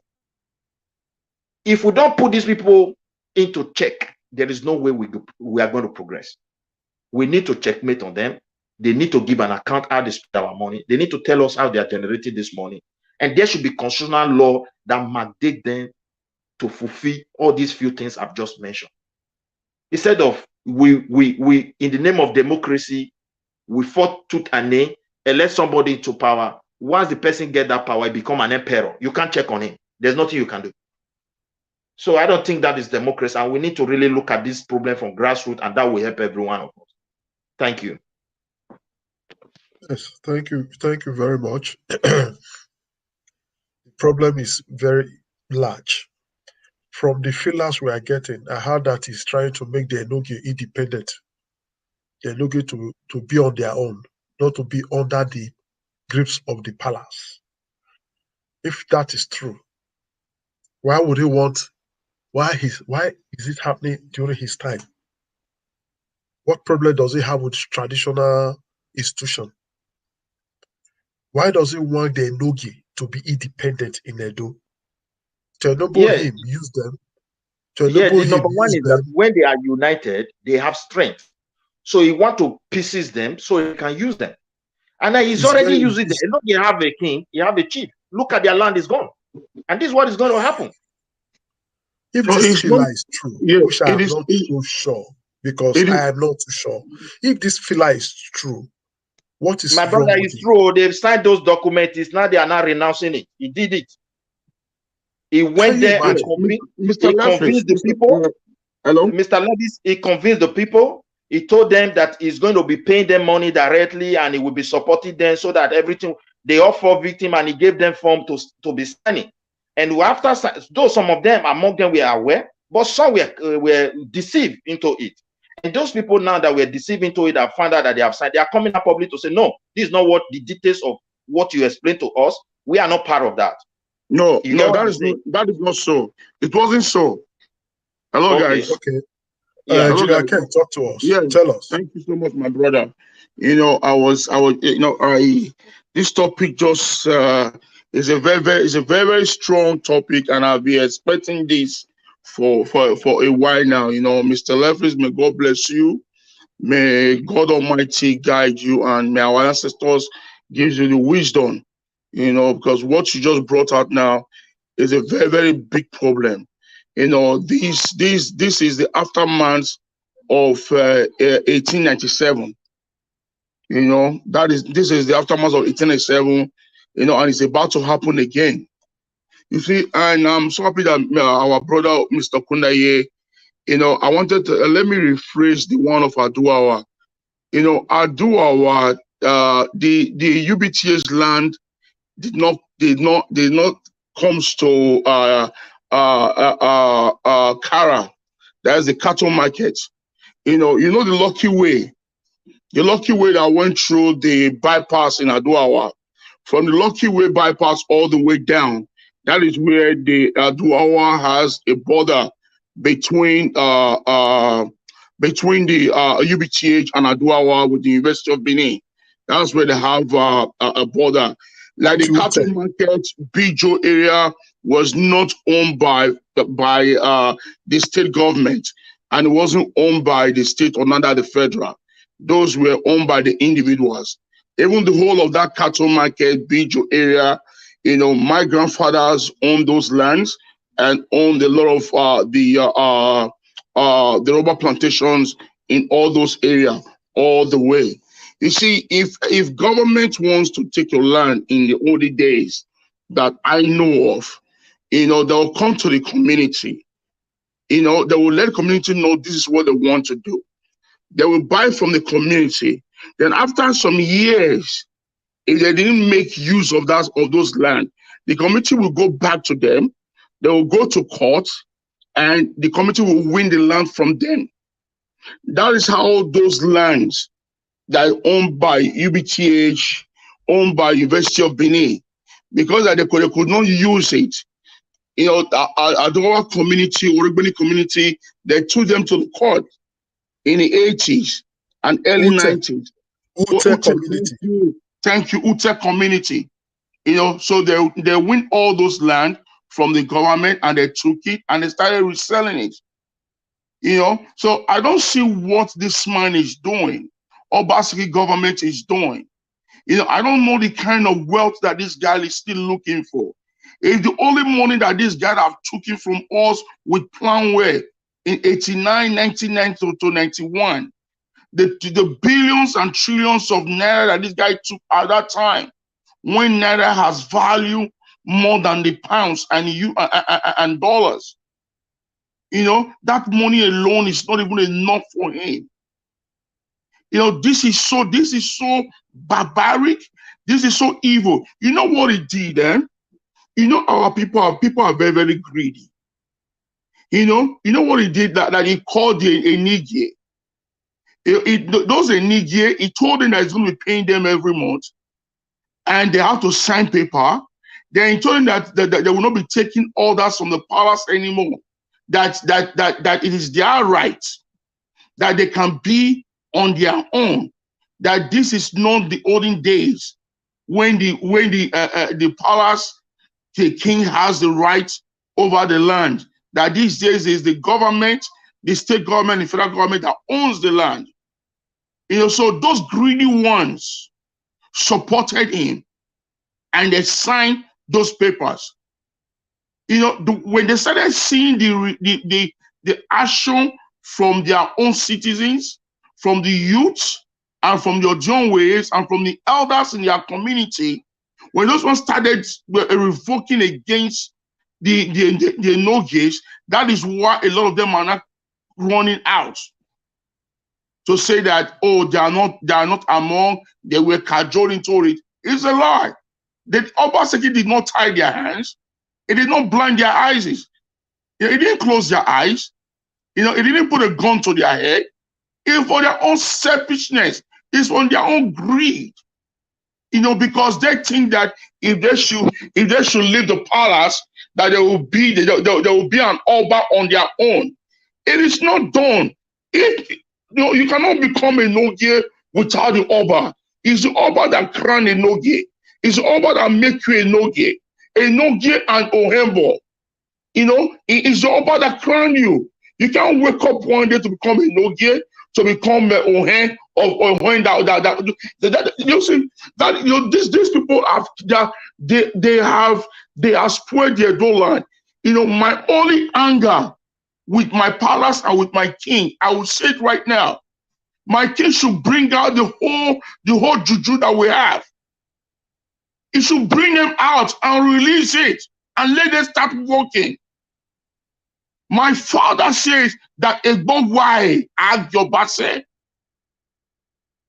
That when a Benin man speaks, he will tell you that there's no king more than the LY. That if you want to call any great king, LY is the first and is the last.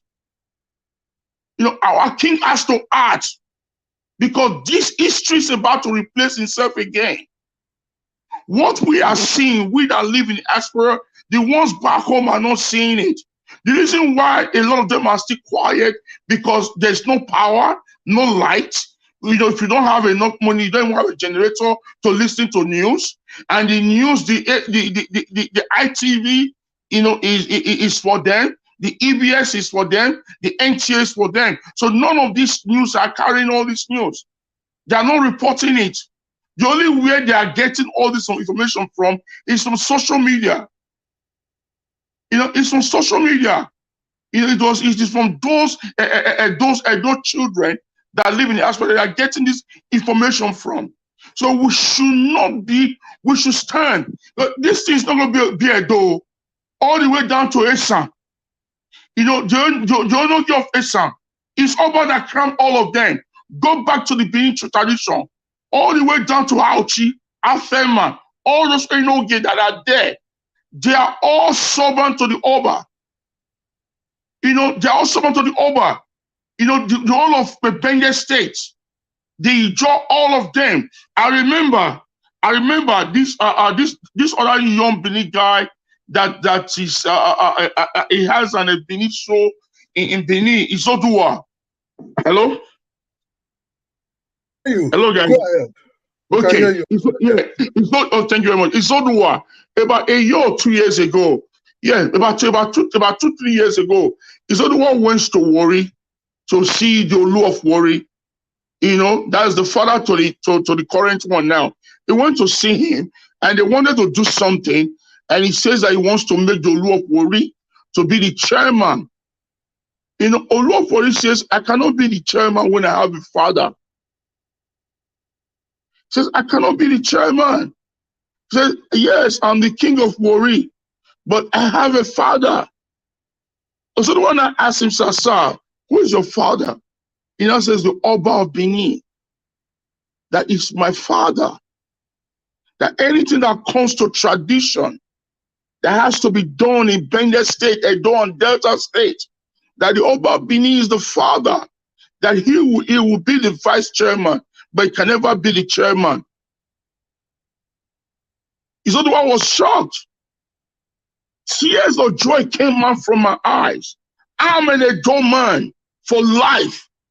And no man is born by woman in my time that will bring my Oba down. Because that is my pride. That is my identity. You cannot ride the British kingdom without the crown of the Queen Elizabeth. You can. These guys are the owner of civilization.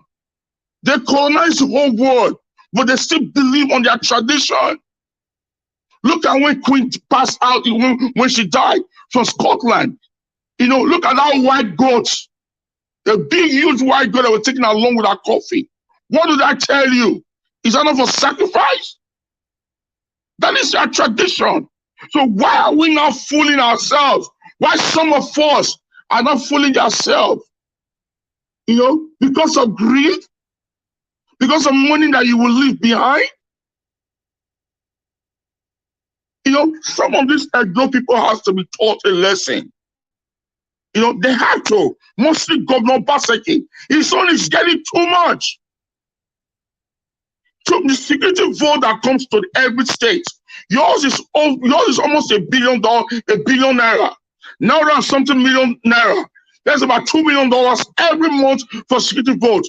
You are taking that quietly. Nobody's asking you. That is not enough. You went to the artifact.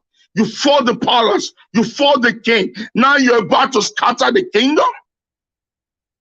That's what he's about to do. He's about to cause a chaos in the kingdom. You see right now, if care is not taken, some villages will rise against the other ones. They will start fighting each other. Some of them will start fighting the Enoge. Like the other day, I was just playing with my phone and I happened to watch one of our sister stations in Germany. You know, and the guy was talking, he called one of the Okayele in one of the Ofia side. They started telling the Okayele that he should go back to his community and mobilize to fight the Enoge and drive him out of the community.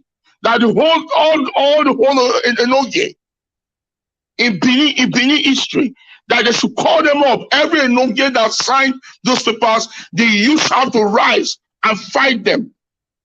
What is that? Is that an anarchy? That is a war. That is a war.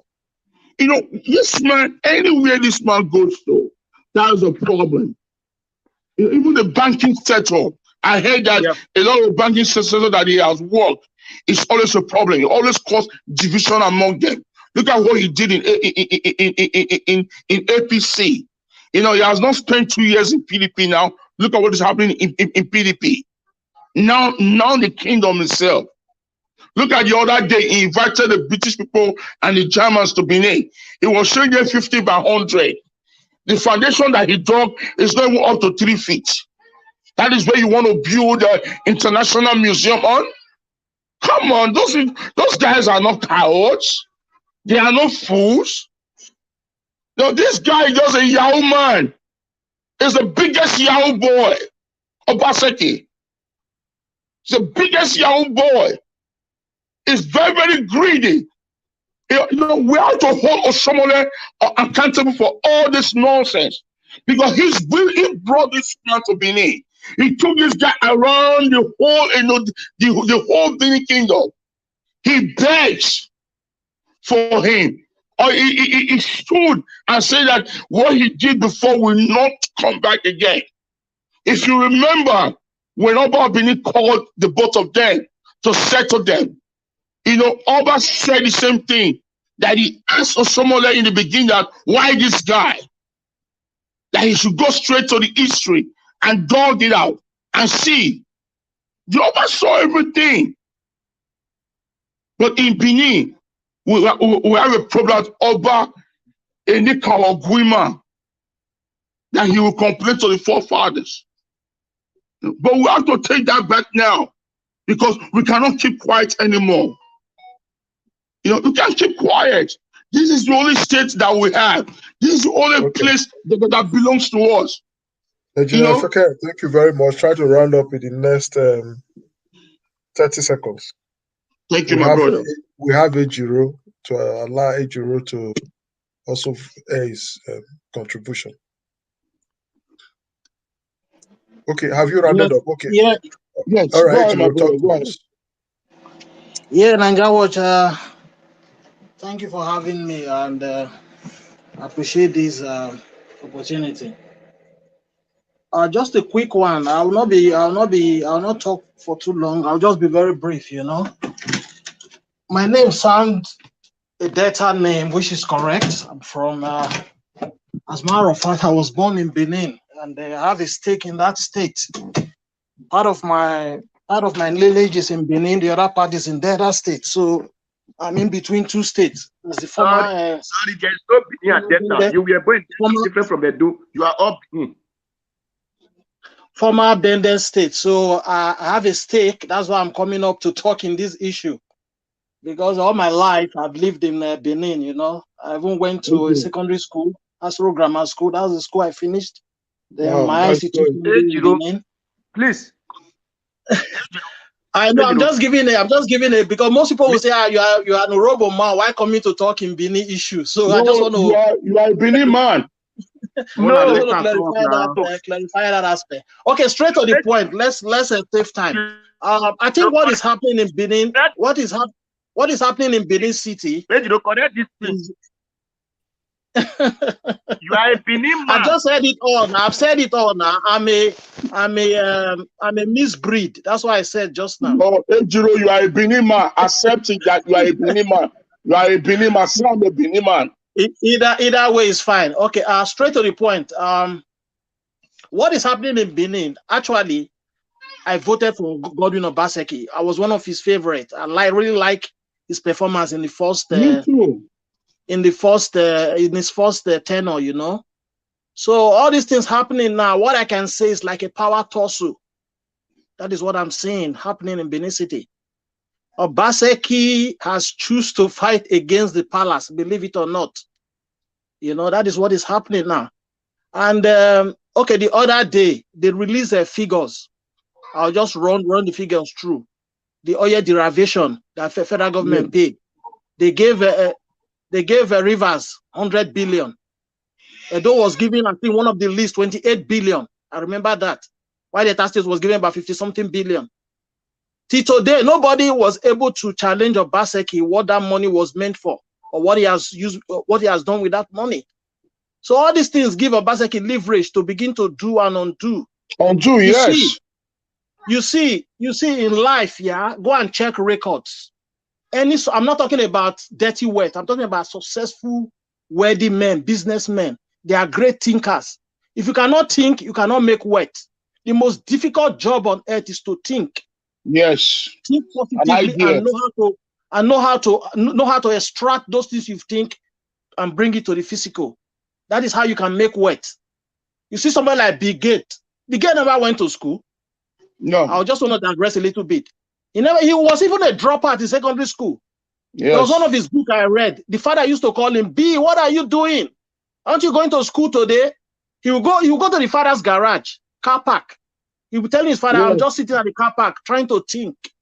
Yes, the same thing would happen too. The father would throw all kind of insult on him, but he never mind. But today, Bill Gates is the richest man on earth. Yeah. He's the richest. Because of what? Great thinking. So I think the community should enhance their brains. I think there are a lot of brilliant people in communities that can think deep to fight again. Because the only way you can, this fight Obaseki is fighting now against the Benin is intellectual fight. Believe it or not. Okay, look at what he's doing to the local government people now, the chairman. Tell me which part of law this thing that is using to fight them. Where is it in law? It's not there. It's not there at all. It's the Constitution. Nigerian Constitution has empowered this man and is using it to his best of his ability. So the committee has to bring out people that can think deep and fight against him intellectually. That's the only way we can win this battle of land dispute in Benin, in Edo State. Because Obaseki at the end of his tenure is going to sell the bone, the engine of Edo State, sell everything out to foreigners, and that time to be too late to retrieve it back. So now that he has started, the community should stand their ground and fight. But that's why most times when I come up to this channel, I say Nigeria need a reset. Yes. If you ask me, the first thing Nigeria need to do is to dismantle that constitution. Because that constitution now, the loopholes in it, that's also Obaseki is using against the Edos. This is my submission. Thank you very much. Thank you, Mr. Ejiro.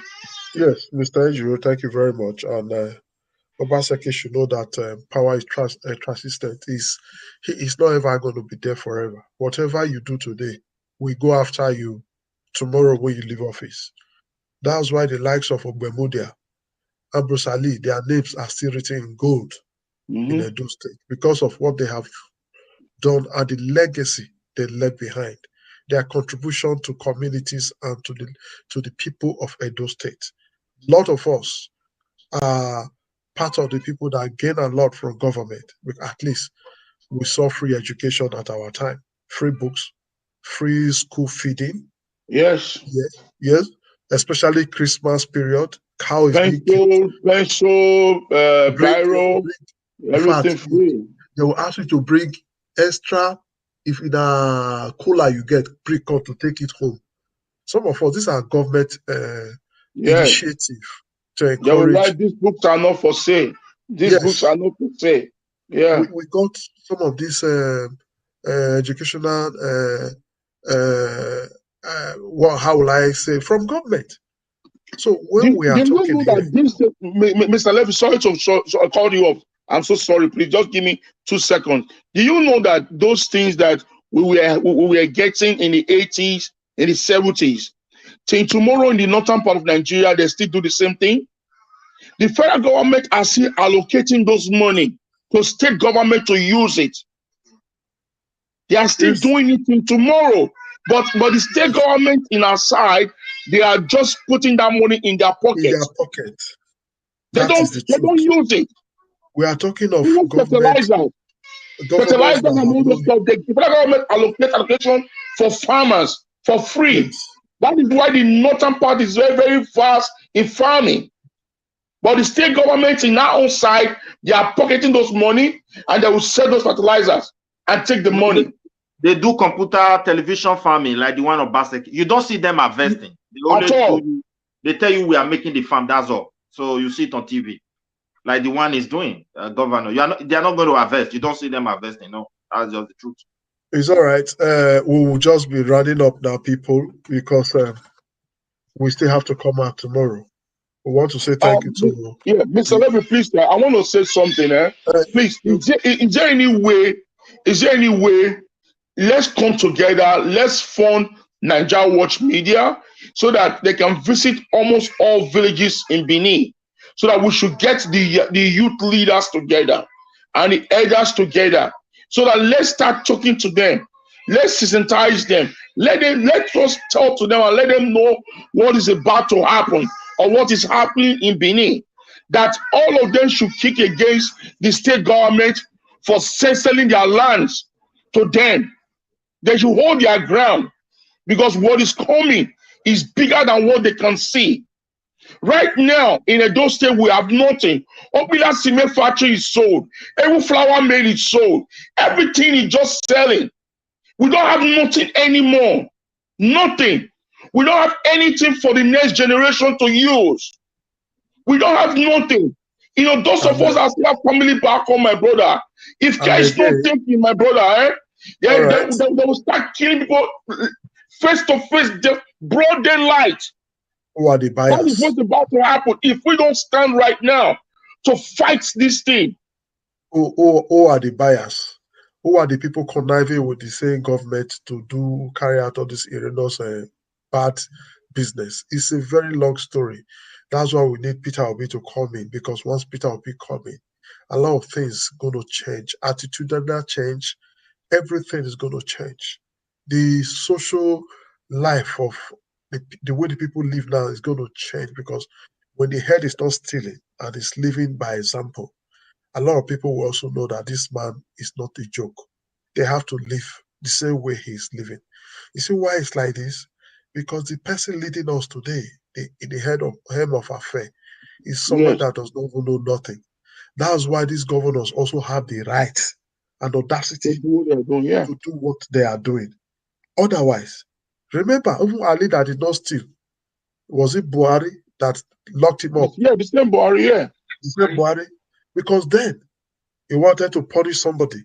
If he's actually locking them up, like locking all of them, I'm not going to mention Obaseki, let it not look like we are against him.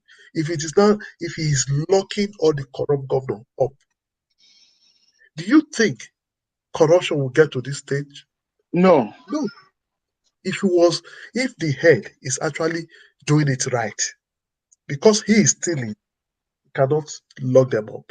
Assuming he's not stealing or his people is not stealing and he's doing it right, what we are saying now will be less for us. We will have less things to talk about because the constitution, the law, everything is working accordingly. The judiciary is doing their job accordingly. Yeah. Because the man is using all avenue to corrupt everything, to bend it to suit them. So all of them now they pick. They pick. So this is why we need leadership. And this is the truth. And that's why we are here every day saying we cannot continue like this. A better Nigeria is very possible. And the only way we can do this is by making sure we vote in the right leader, set of leader that will make sure that things work the way it's supposed to be. Nigeria is very, very rich. Let us say that the money leaving Nigeria on a daily basis through even custom. Oh yeah, thank God they discover oil in Nasarawa state. Oh yeah, oils everywhere in Nigeria, everywhere. Everything in Nigeria is money. If they say Nigeria is poor, it's a lie. That is a place where you can eat anything and throw. In 2 days, it's germinating without no enhancement, without no manure, nothing. Just do you know that in Ora, there's a gold in Ora? So we are not supposed to be in this condition at all. When I was growing up, I know how foreigners were coming. A lot of people don't have this opportunity of seeing foreigners. I was one of the people that got teachers in secondary school that were foreigners. Me too. The Indians, the British teaching Many English. people were coming. You see them. Why they give me the one they know the one they be now lucky. When I was born, yes, you can look at like a slave name. When I was born, now you both people they carry gifts can't give me. Now they give me that name. Oh, lucky boy. It's a lucky boy. You don't rub your head. So you see that say Nigeria, we were great before. Oh yeah. We're very great, and we can be great again if only we do it right. And the only way to do it right now is for us to really, really forget religion, forget tribe, forget every other thing, and let's rescue our lives and the life of the unborn children. Nigeria is owing 44 trillion as debt right now. It's 44 trillion. Before Obasanjo left, he went around. We're not owing. They forgave us all our sin, all the debt. Well, I don't want to start another I had topic. this up to 77. 47. 77 now. Is 77. Yes. 77 trillion. Not 77 trillion. We're still talking of 77. Yes, I want to say thank you because I don't want to start another topic today. In Naira or trillion in Naira, something like no, in dollars, not Naira. Yes. I want to say, I'm not talking about dollars. In Naira. 7 in It's in Naira. No, now dollar that they borrow now, not in Naira. 77 trillion equivalent to Naira, not dollar. It's equivalent to Naira. My brother, my dollar is big. My dollar that they borrow. No, Naira they convert all of them to both the state and the federal government. How many countries the whole trillions in dollars? Come on, man. It's in Naira. You know America, the whole China. It's in Naira. Although Nigeria is in Naira, go and check. It's out there. It's in. You can check your internet. It's being Naira or being dollar. That money is too much. Naira 77, but dollar. No, it's way too much. It's madness now. It's madness. Dollar 77 in Naira. It's madness. That money alone, one of them get on. One of them get on. I thank you. Look, we thank all of you for today. Now will join us for today's broadcast. Okay. We'll go still come out tomorrow and. Mr. Leffy, more pay you for our time. I'm going to continue this topic because. My spirit is still hot. No, tomorrow we will continue out tomorrow. We did just a few videos today. Labour Party, Mona try that app where they say the app don't get 30,000 download. Yes, 30,000 download. The app now very important app. It never happened before. When they tell you say Peter Obino that person will know what they do. But Mr. Left is the only barrier in that app is I will say this. So many persons don't want their data because that app they ask a lot of things. Your date of birth, your this, your that. And so many people don't like that kind of data released. That's a barrier there, you know. You're not supposed to be barrier because the Western No, I'm not world, talking about me. I'm talking. I'm generalizing it now. That's why it's only gaining 20,000. Otherwise, if I gain more than that, in my opinion. Very soon, they won't have choice that to give out these data in total. And these are some of the way corruption to enter the country. Because they don't get adequate data of individuals. Right from birth, they're supposed to capture your data. You don't feel change them. It's unchangeable.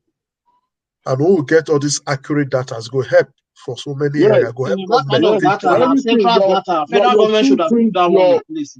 So the app, many people go appreciate them when Peter Obi don't be president and don't do the right thing, and people don't see the small changes. By that time, bribe go dey hard, many things go stop, life go sweet. That's why we must vote this Akwete Peter the Rock come next month. One thing, to get complete data, they need to start community registration. That is the way they are doing it here in Italy. It is community that can. It'll be no what But to do community, not be governor suppose initiate. You want change our topic today again? No, all this one we dey talk now. I just because of that. All this one we dey talk now, sir. All this one we dey talk now. We don't dey round up, sir. Please.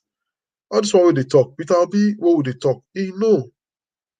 He don't travel everywhere. He know what to do. Even if now you know what to do. Talk less of a politician. We get better mind for the country. So as we dey round up, we could just allow us round up. Any day we want to talk about that one, because if we continue like this, we not go come out. Yes, we not go come out. Very sorry, sir.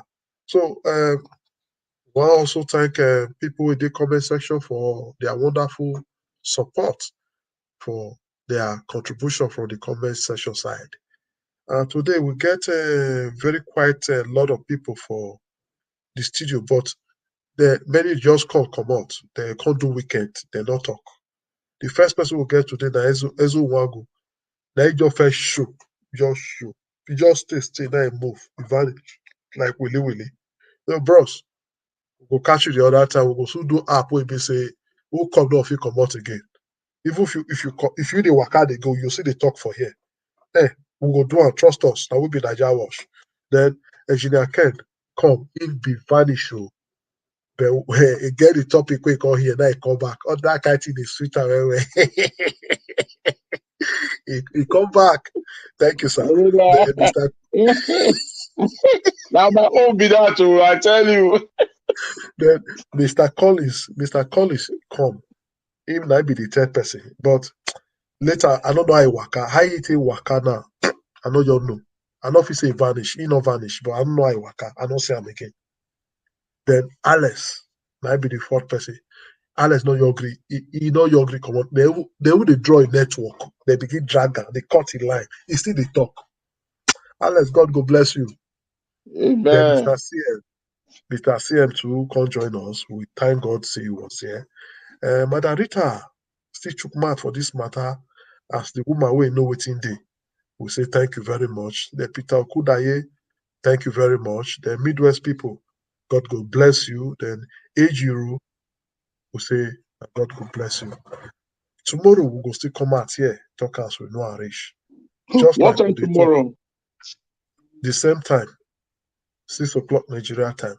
Okay, just like we talk, we always talk I'll try this. to go buy fuel. No say now I want to buy the leave. I'll try to go buy fuel. Okay, good. You know, so we always talk and here say we know they do competition. Not be competition what they do.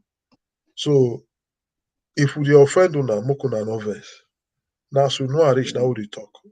Yes. The love must go on. We not get enmity.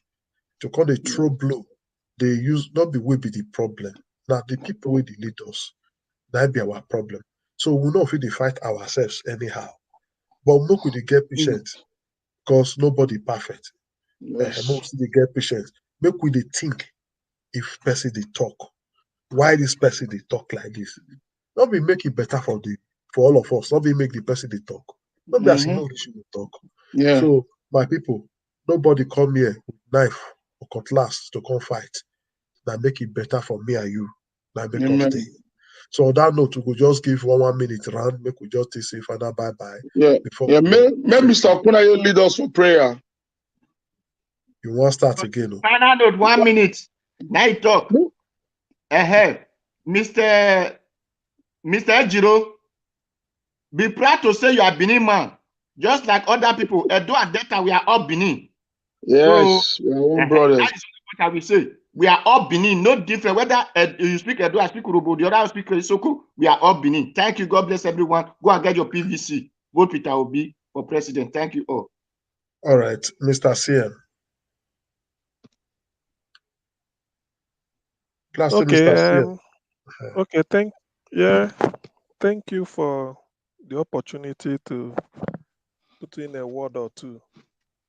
Yes, we are getting to injury time now as per Obi becoming president.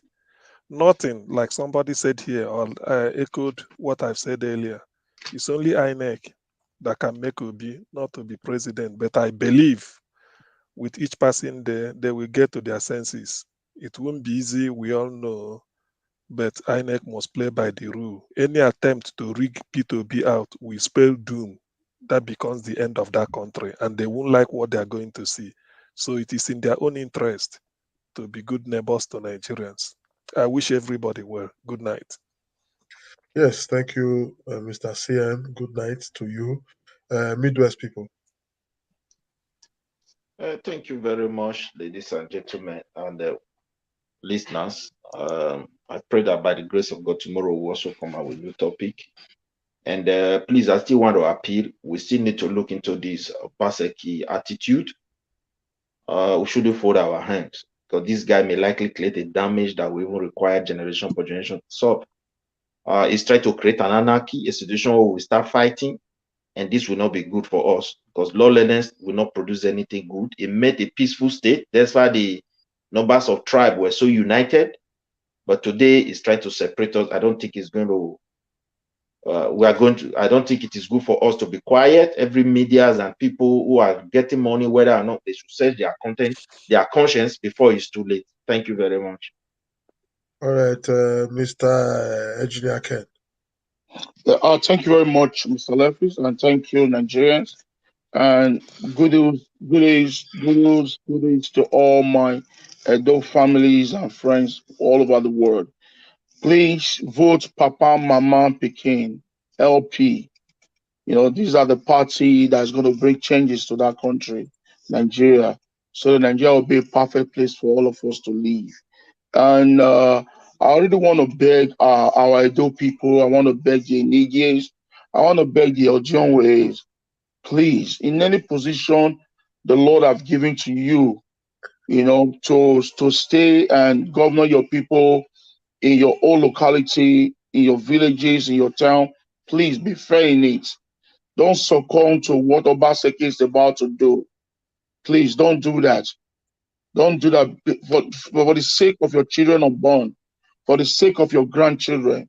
Look at what happened in 1893 or 1897. We are still facing it today.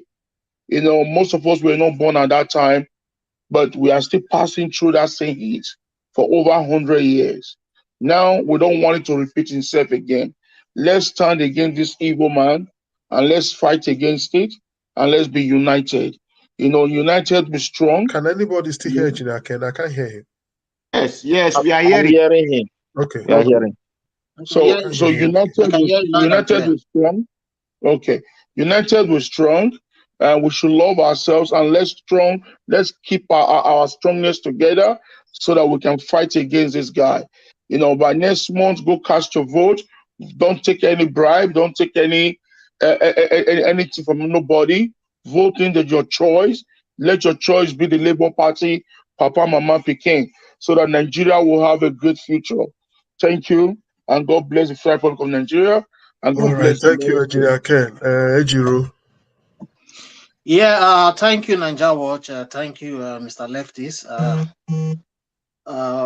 I just want to quickly say The problem Nigeria is having today, like I always say, is leadership and structural problem. You know, if we can get our leadership right, I think Nigeria will be a better place. You know, the sky will be our springboard, not even limit.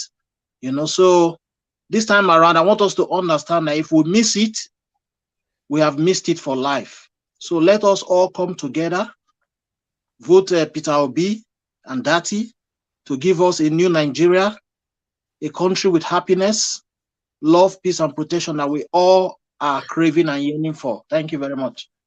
All right, thank you very much. Joining us now is Bulaba. Bulaba, Gingerbread Man just came extremely very late, but notwithstanding, if you're following us, maybe we'll be giving you like 2 minutes. No, I don't need. I need 1 minute. I don't need to. I've been listening since, you know. Okay. Thank God, so that you reject the other minutes and I keep know out that my pockets. when we need to close, we need to close. I just want to put something out there. So you see, by the grace of God, I lived in Edo States for 2 years of my life. I know say Edo people when I get chance, better one. If Obaseki is going against the royal you know, section of that great kingdom, why not go use jazz knock him down? What are you waiting for? The jazz was basically get he passed the one waiting for Oba Palace. I'm gonna strike and make him go down. That's my whole contribution. Cannot come here and be talking. Fire him with the better one and make him go down. That's it. You cannot be going against the for that one when you talk, I know say I never knock jazz for band. I know be musician, I know they use jazz and only guitar for like play, but but you know what they talk about. The I spiritual don't know power. what they talk about. Yes. That one when you they talk, they know they can't use that like that. Not be the way body did this crash person. Not be we did this crash out for Benin. Now so But he cannot be insulting the office of the Urbana. Cannot be doing that. Make I answer that make I answer you, Mr. Leva, make I answer my brother. You see, our people the main parable say already we have built when body we say dog we know the year word now motor the killer maybe. Yes, now. So now so you know I don't rest my case now, so it just be, you know. So if we don't reach where dog want to promote. Thank you. All right. Gingerbread, thank you very much. Let me make it clear. We're supposed to carry Ukure Wai. We're supposed to carry Ukure Wai and not Obaseki. But there are some reasons. They said it is only Ekmen. It is the son of Ekmen that scratched Ekmen Eha. So Mr. Lettuce can interpret that for you. Thank you. Okay, I go interpret them when I want to interpret them. Good night, everybody. Good night.